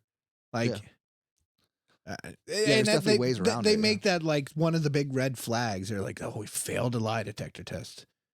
Yeah. So what? Like, because his heart rate went up when you're asking him questions on the spot. yeah, when you have like a light shining in his eyes, Yeah. and he's like, I don't Holding know. a gun to his head. Yeah, you just gave him a pot of coffee, and now you want to, A little sprinkle of cocaine. Yeah. I don't know what happened. yeah, I don't know. Must be lying. You must be lying. That's a good setup. So this is one we talked about on your show. Oh yeah, With this picture here. I love that picture. She's clearly Levitating. Clearly. Clearly. Definitely not jumping. No, it doesn't look like she's jumping at all. Mm-mm. It's weird. Pictures on an audio format. Sorry.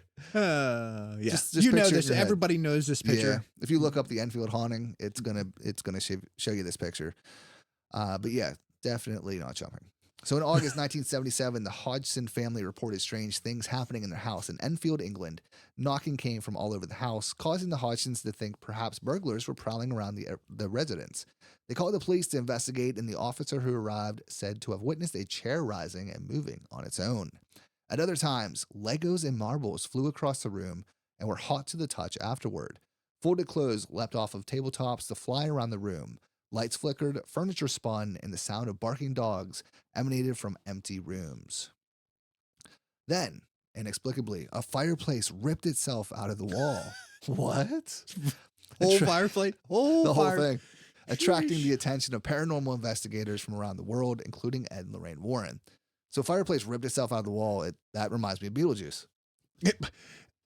They say like, I don't know if they'll go on to say, and it's about Ed and Lorraine Warren. You know, they were only there for a day. Yeah, I think we talked. They about were that, only yeah. there for a day. Yeah. And a lot of the stuff like was debunked too. The the voices, disembodied voices and stuff like that. The girl was like a ventriloquist. Yeah. And like they would like pound on the ceiling. Now, could there be some fuck shit going on there? Maybe, but Right. they did not help their case any when they, the video, that's funny because that video is there and we talked about it when we were talking about Enfield and he's Right. like, my name's Bill Wilkins. I died in that chair, Yeah. and she's not speaking in tongues, but Bill Wilkins is speaking through her in these interviews. Right. But I don't think they helped their case at all. And even with the Warrens coming in and being like, whoa, we're here for a day. For a day. Gotta go. Yeah, we got to get 10,000 cases, This, like I said, there could have been something going on in this particular housing, but the movie makes it so, they take so many liberties in this movie. The Conjuring absolutely. 2. Yeah. Where he's like the lightning striking the tree and they're Yeah. like hanging out and what's her name? The nuns there, So I get it with the movies and the movies are awesome, but real life things happen to these particular people. And like I said, could it have been, something, I'd never not say, maybe I did on our episode, but if something like that happened in real life, I'd want you to,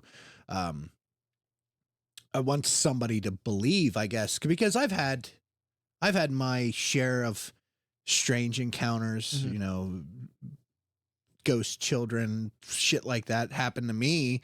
Do people think the story's funny when I tell them? Yeah. Some people take it really serious? Yeah. And some people find it interesting, but, so could these girls have had something like that happening? Absolutely.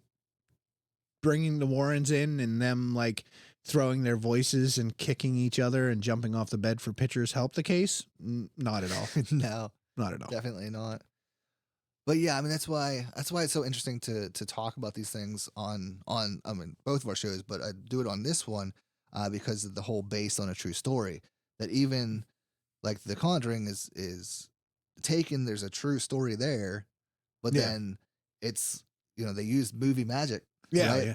And they kind of add so much to it to make it so much more than what it actually was. Yeah. And also make Ed and Lorraine Warren seem like this very loving, super nice. With his could do underage no wrong. underage girlfriend, Yeah. that worked for him. Yeah, That stuff. There's that. There's that. Yeah. Movie magic. So the Warrens, who visited Enfield in 1978, were convinced that it was a real poltergeist case. Those who deal with the supernatural day in and day out know the phenomena are there. There's no doubt about it. He's like, when you know shit like we know, then you know. You know. So 2 years after they started, the mysterious activity known as the Enfield haunting abruptly stopped. However, the family maintains that they didn't do anything to stop it. Yeah, the cops that were involved in that too, that was interesting because they were like, they didn't know how to handle it. And there was other paranormal investigators in that case. Well, they make it very clear, like in the movies and stuff like that. Even a story that you could recount from it, that it was like the cops called Ed and Lorraine Warren, and that's not how it happened. Right. There was a lot of shit that happened.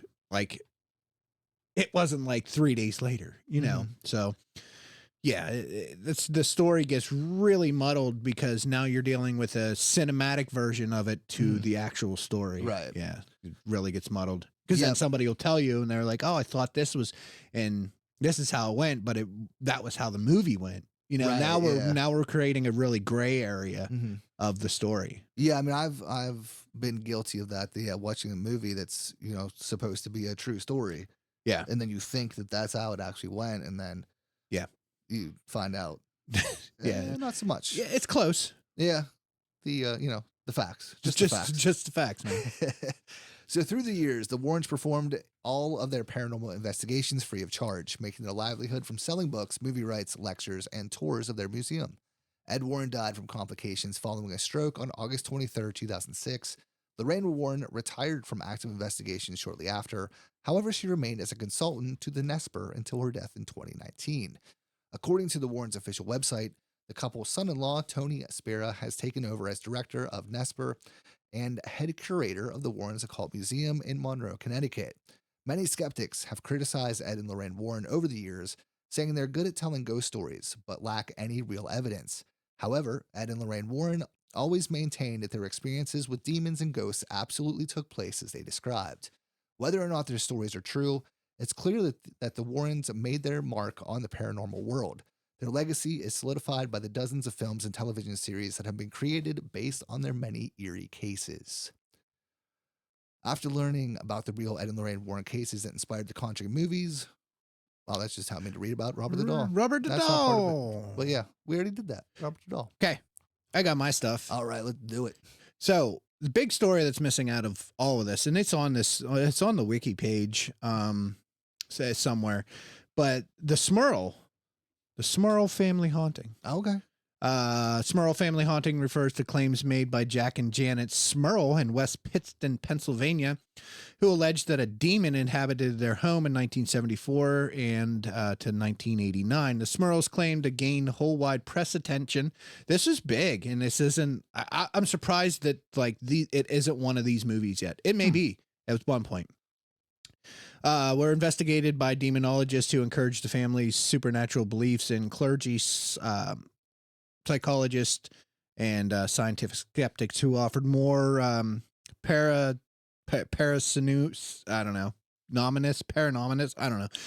explanations. The Smurls family, their story was the subject of a 1986 paperback book, The Haunted, in 1991, made for TV movie in 91. So here's the deal. The Smurls moved into a double block house on Chase Street in West Pittston, Pennsylvania in August of 73. They claimed that the premises was disturbed by a demon. I'm a fucking demon. Sorry, little dogma there. That caused the loud noises and bad odors, threw their dog into the wall, shook their mattresses, pushed one of their daughters down a flight of stairs, and physically and sexually assaulted family members on several occasions. So it's called spectrophilia. Damn it. So what are they?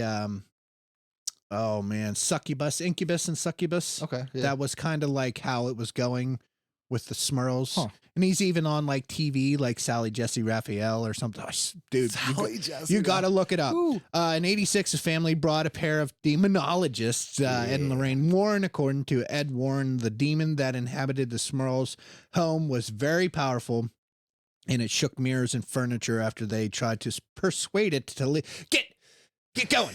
Go. Hi. Hi. Shoot. Will you leave, please? We're not here to solve. We're just here to sell books. So Warren claimed that he felt a drop in temperature and saw a dark mass from in the home, and the demon once left a message on his voicemail. Mirror telling him to get out. Get out. It's Bill Wilkins. After months of investigation, Warren alleged that he had a number of audio tapes containing knocking and rapping.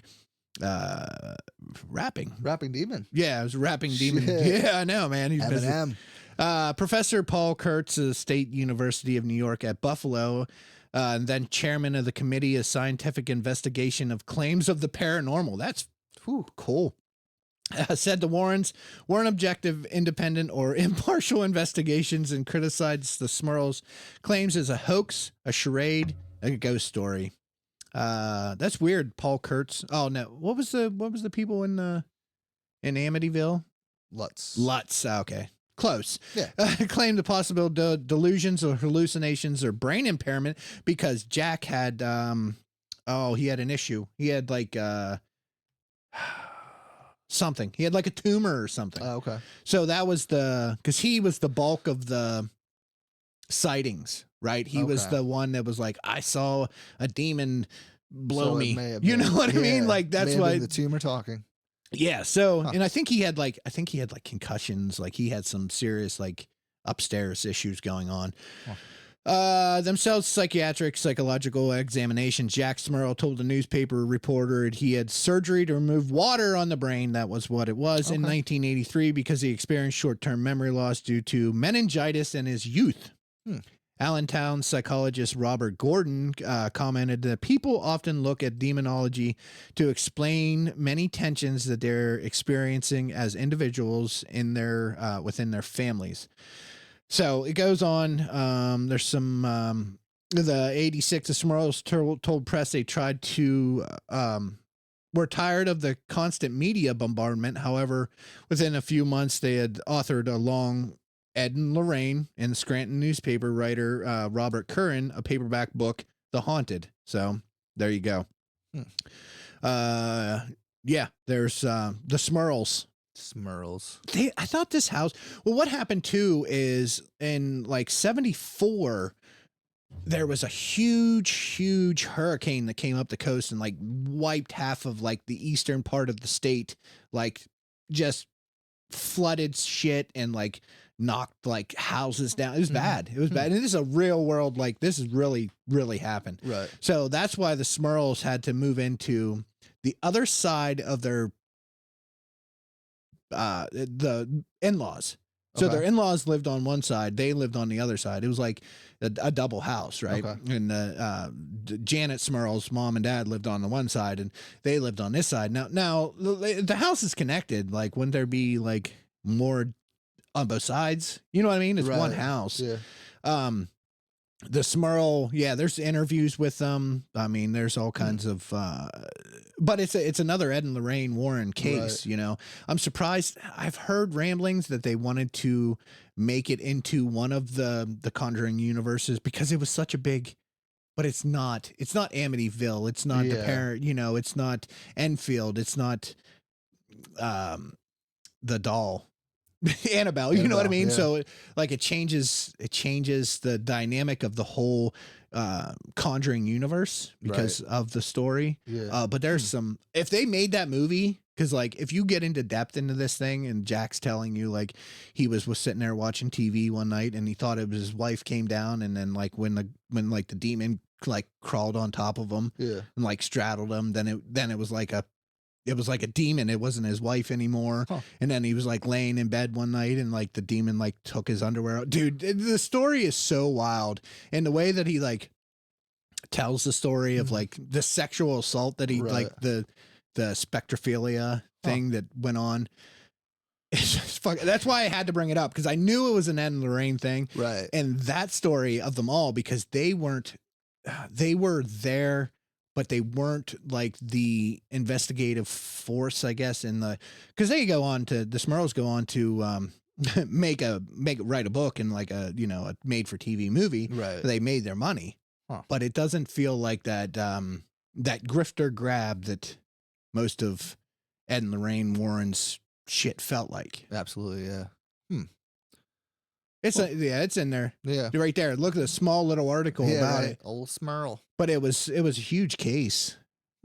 It wasn't. I've never heard of the Smurls. I Yeah. have to check it out Yeah. Check it out. for sure. You can watch there's it. There's a couple more. I guess that last one that we read, the article, it must have been before the Conjuring 3. Because this one has Arnie Johnson. Oh yeah, that's the guy that pleads. The devil made me do it. Mm-hmm. Yeah. Yep. Yeah. 1981, Arnie Cheyenne Johnson was accused of killing his landlord, Alan Bono. Ed and Lorraine Warren had been called prior to the killing to deal with the alleged demonic possession of the younger brother of Johnson's fiancée. The Warrens subsequently claimed that Johnson was also possessed. At trial, Johnson attempted to plead not guilty by reason of demonic possession, but was unsuccessful with his plea. The story serves as the inspiration for The Conjuring, The Devil Made Me Do It. The case was described in the 1983 book, The Devil in Connecticut by Gerald Brittle. And then... Yeah, that one's interesting. Is that? The Conjuring 4? 3? Did that come out yet? Mhm. Oh, it did? Yeah, it Is came out that a couple years where ago. that case follows that one? Yeah. The devil made me do it. Yep. Yeah, what a wild I was thinking about this earlier when I was watching through all the YouTube videos and everything, but to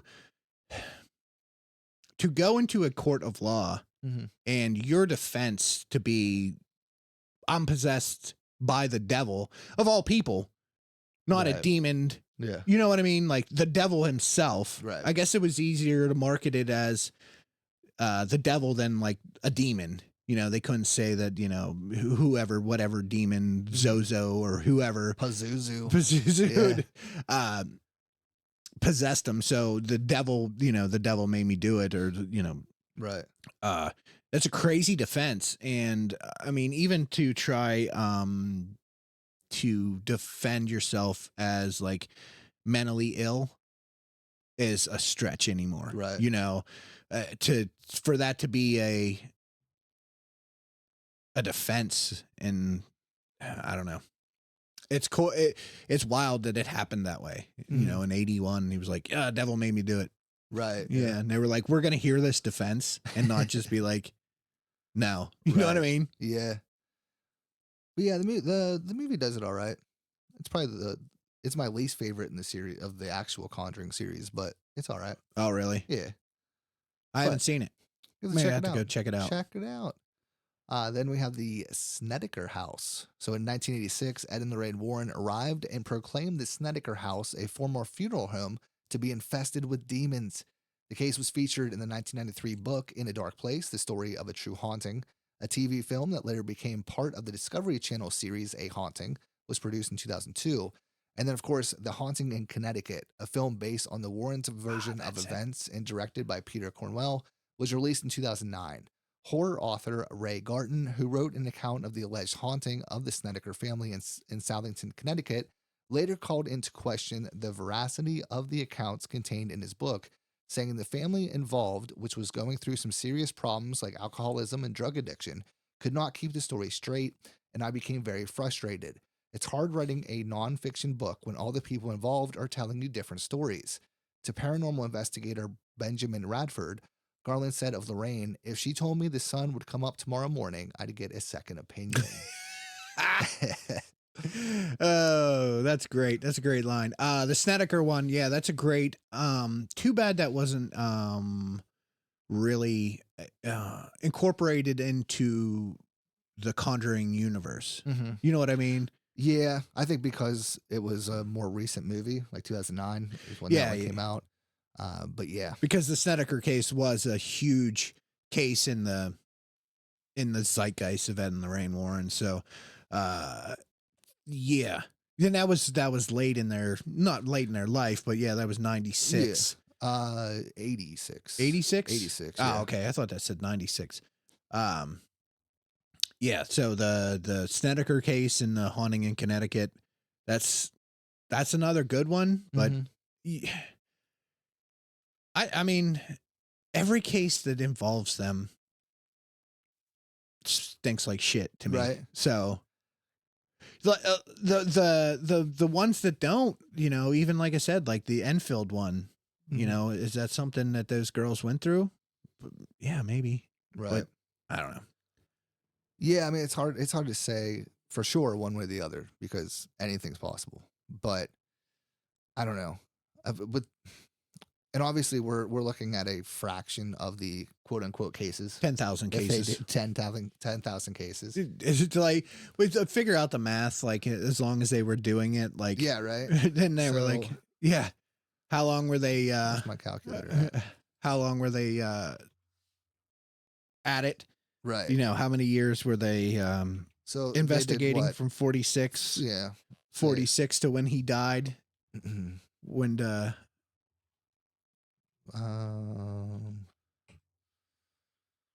so their average, it would have to average about half a case per day.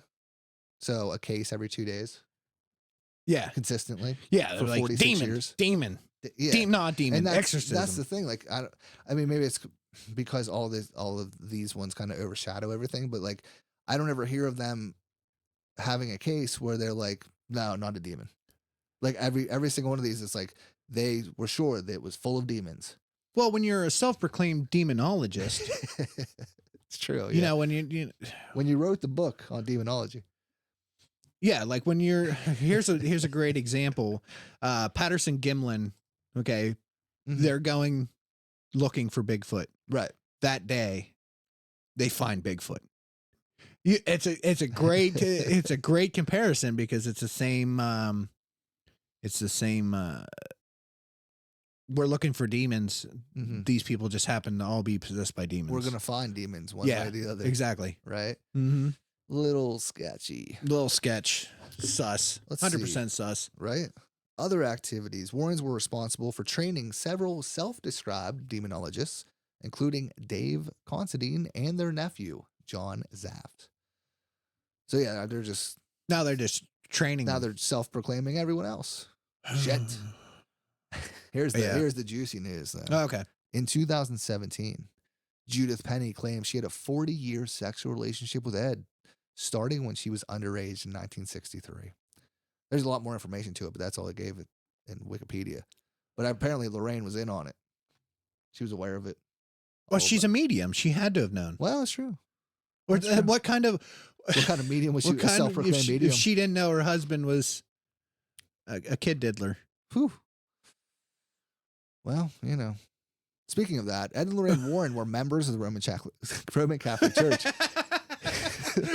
What a transition. Huh, weird. I love it. Weird. The Warrens believe that demonic forces are likely to possess those who lack faith. Ed died on August 23rd, 2006. Lorraine died April 18th, 2019. They're both buried at Stepney Cemetery in Monroe, Connecticut. Huh. Yeah. What's the over and under on this? Whew.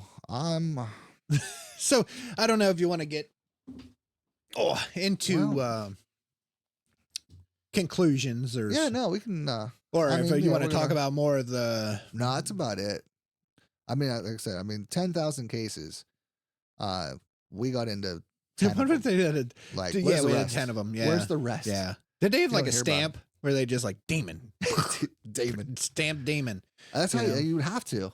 A case every 2 days. Send us your cases. Demon, yeah. no demon. Yeah. Demon. This paper isn't demon. hot enough. Not a demon. Yeah. You know what I mean? This isn't charred on the sun. Yeah. The devil made me do it. The devil made me do it. It was a demon devil. Yeah, I don't know, man. Right? Like, I don't. There's a lot of it that just doesn't add up. Self-proclaimed, not liking that. Yeah. I agree. I guess I could be self-proclaimed. Yeah. Self-proclaimed, whatever. Right. And what's stopping me? Self-proclaimed extra large medium. Extra large medium. Dude, I'm telling you. It's fucking writes itself. Yeah. Why? In that time, I think they were in the right time, right era type of thing too. Did it get a little bit out of control at times? And maybe they just kept going with it till they themselves believed, right? Right. Fake it till you make it type of thing. Or were they just straight up grifters, you know? And that's hard to say because I think at the beginning when I was talking about Lorraine, yeah, I mean, anybody could have that. I believe that anybody could have that kind of psychic power or visions or whatever you want to call it. Right, yeah. But Ed, I think he was in there to make money from the beginning. He wasn't. Absolutely, he wasn't in the business of helping people. Like I don't even know. I can't even say priest, or maybe somebody that's doing exorcisms. You know, pro bono. You know what I mean? Like, I don't know. To me, it doesn't feel like he was there to help people. Lorraine might have been at first, but I think afterwards that left. Right. She was just in the whole thing. Like, look at this money. We're making lectures and they're paying us $1,500 to make lectures or do these lectures and stuff. So, Yeah, I've said this before, and I've said it on our show. I think I said it on your show. It's hard for me to believe in anything that went on with them at all. Could some of these cases had some kind of paranormal aspect to them, possessions? Because I'm a believer in possessions. You know, not the big, not the big wild cases, that you Annalise Michelle and those cases. But yeah, could stuff like that happen? Absolutely. Do I think these people took advantage of maybe people that were having these issues? I think so too. I agree. Yeah. Yeah. I mean, I think it was one of those. Yeah, they just they found everything that they could in every case that they could like that. In the bigger cases that they were, just out there to make a buck, write a book, be in the spotlight, be on the TV shows, and yeah, it just felt like it was, it was a money grab. And now, does that make any, I hate to say it though, because like now you have these fantastic movies that are coming out that follow real life events or whatever, but they're following the cases, but they're, they made this whole universe out of it, and they're always good movies. But every time I watch one, I'm just like, these people are pieces of shit. You know what I mean? Right. Yeah. They weren't good people. It towards the end, like I said, Lorraine could have been in it for the right reason in the beginning, but I don't think Ed ever was. I think he was just a grifter. He was just a snake oil salesman. He was just Yeah, that's the vibes I get too. Yeah, I mean, Lorraine, I feel like if I was to believe either one of them, I'm more likely to believe Lorraine. Yeah. But yeah, I feel like she probably did have some sort of clairvoyance. But I feel like, Ed may have been the brains of the operation. Oh yeah, absolutely. And yeah, he found a way to make it what it was and kind of use maybe her gift, and, blow it up. And yeah, but they make it into movies like, so that's what bothers me about romanticize it so much. Yeah, that's what makes me mad about the movies is not the actor. Like the actor does a great role, but they'll never portray him as like a piece of shit. You know what I mean? Right. Actually, oh man, I don't know which article that was. There was a when I was looking up the research earlier, it might have been just a random one that I came across. But I guess according to whatever that was, I don't know if it was correct or not, so take it with a grain of salt. But allegedly, there was a clause in the contract for the movies, that they can't show or portray Ed or Lorraine Warren in any kind of negative light. Oh, so they can't show them, doing any kind of drugs, any kind of sexual acts, anything like that. So yeah, they never will. They'll always be the upstanding citizens. Yeah. Loving couple that they're not going to sprinkle in the little 13-year-old 14-year-old girl in there at some point. No, I don't think so.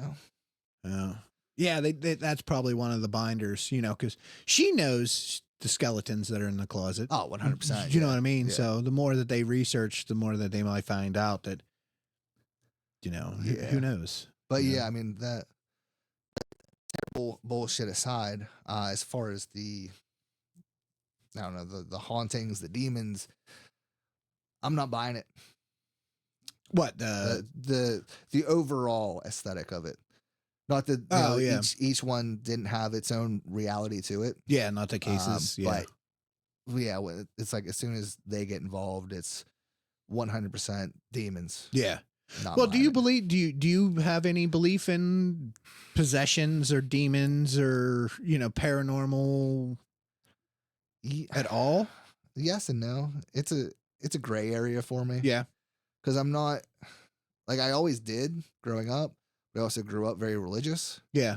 Since then, I'm very not religious. So I don't know. I'm kind of in the gray area between atheist and agnostic. Okay. So I'm kind of like, it could happen. Yeah. You know. But yeah, I mean, I would say I believe in demons, but like kind of in the reverse. You know, That if you implies believe, that if you believe there's- in hell, you have to believe in heaven type deal. Yeah. That Like, implies that there's a yeah, God. right? You know. So Not saying that there isn't a God, but maybe there's not, or a creator. yeah, You know what I mean? Yeah, like I'm not saying like there's nothing at all, but yeah, Yeah. I'm more agnostic in that way. So I'm saying that possibly, but Yeah. at the same time, It could fall into the multiverse thing It's too. true, yeah. You know, Very it doesn't true. have to be. I mean, Yeah. just like hauntings, okay, or ghosts Mhm. and or spirits or whatever like that. That could be a whole nother realm that Right. we just aren't privy to in our mind. yeah, I mean, it could be a whole dimension of demon people. Yeah, like So, yeah, like if you absolutely. didn't have a nose, you'd never know what smelling is. Yeah, right. So if you don't have a way to detect it, then how are you going to know it's Very there? true. So yeah, I mean, I'm open-minded about all of it, but Yeah. when it comes to main religion, no, Yeah, I know what you mean. not about that life. But I always say this on the show too. I'm like, do I want there to be like a higher power? Cool. You know, does it have to be God? No.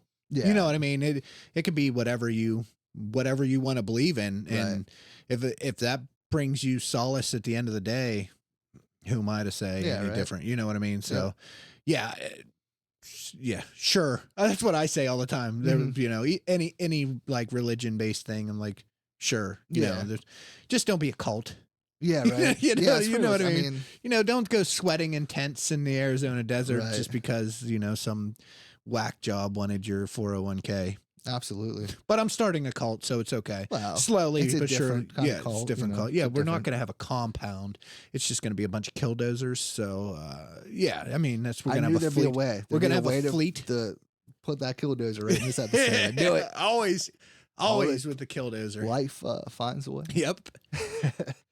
But yeah, I know. I mean, if you're religious out there, go for it. Whatever. Yeah. But it's the people that are like, well, you're wrong. Yeah, that's You're wrong. that's my problem. You're That's wrong. Like, no, fuck off. You're wrong. we're all wrong. Yeah. Nobody knows. Right? Nobody fucking knows what's going on. You know who knew? Ed and Lorraine Warren. Oh, Demons. the demons. The demons. I thought you were gonna say Marvin Heemeyer, but okay, Well, it's fine. You know, he might have known too. I'm gonna get a killdozer tattoo. I think. Oh, you should. I The whole should. back piece. Yeah, a whole back piece of just him running down buildings. That would be Yes. dope. I love it. Love it. Absolutely. But yeah, final thoughts on Ed and Lorraine Warren. What do you think? Man, grifters. Grifters. Yeah. Like I said, I'm not a. It's weird that they're so strongly in like the now. Mm-hmm. You know what I mean? Yeah. But it's cool. Like you get cool movies out of it, but their whole life was a lie to people. Absolutely. It was just a lie. Everything that they said or did for anybody was a lie. You know, Yeah, their here's a entire career was movie magic. movie magic. That's right. But yeah, I don't know. What do you guys think? What do you think out there? You believe them? Do you not believe them? Let us know. Send us a comment, a message. Send us an email. bloodgoreandghouls@gmail.com. But that's going to wrap on another episode of Blood, Gore, and Ghouls. Be sure to follow on all social media. And like I said, send us an email. Again, bloodgoreandghouls@gmail.com. Of course, all the links can be found in the show notes. I'll include Jay's links to Project Skeptic as well. But where can they find you? Anywhere that you are listening to this fine podcast, Apple, wherever, Google. Google doesn't have podcasts anymore. Just throw a name out They there. shut that down. Yeah.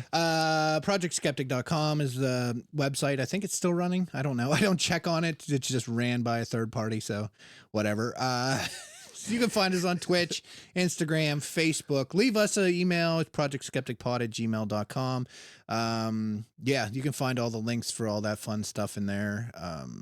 Really, if you just type it into Google, all the stuff comes up. Yeah. We're like, I've done that before. We're number one search. I think the first time you were on, I had to find your links for everything. Yeah. I just threw it right in Google. Yeah. Done with it. Comes right up. It's that. One-stop shop. It's that easy. Yeah. Yeah. Yeah. Fuck it. Hey, man. Again, thank you. Yeah. As always, thank you very much for Oh, it's It's always a blast. It is, right? You know, I enjoy doing this. I enjoy talking. I enjoy hanging out, you know, just like our show. It's laid back. We laugh and carry on. It's nothing serious. And don't ever take any information that I tell you to heart because it's probably wrong. So yeah, same. I get everything straight from the internet, which may or may not be real, or correct. The internet? The internet's not real? No, I didn't mean real. I meant to say correct. But as far as my co-host for the day. But I am telling you right now, that motherfucker back there is not real. It was you. It was me. It was you. I'm not real. He's not real. All right, kids. We're going to wrap it up. Thank you again for watching, listening, subscribing, all the shit. Have a ghoulish week. Y'all stay safe out there.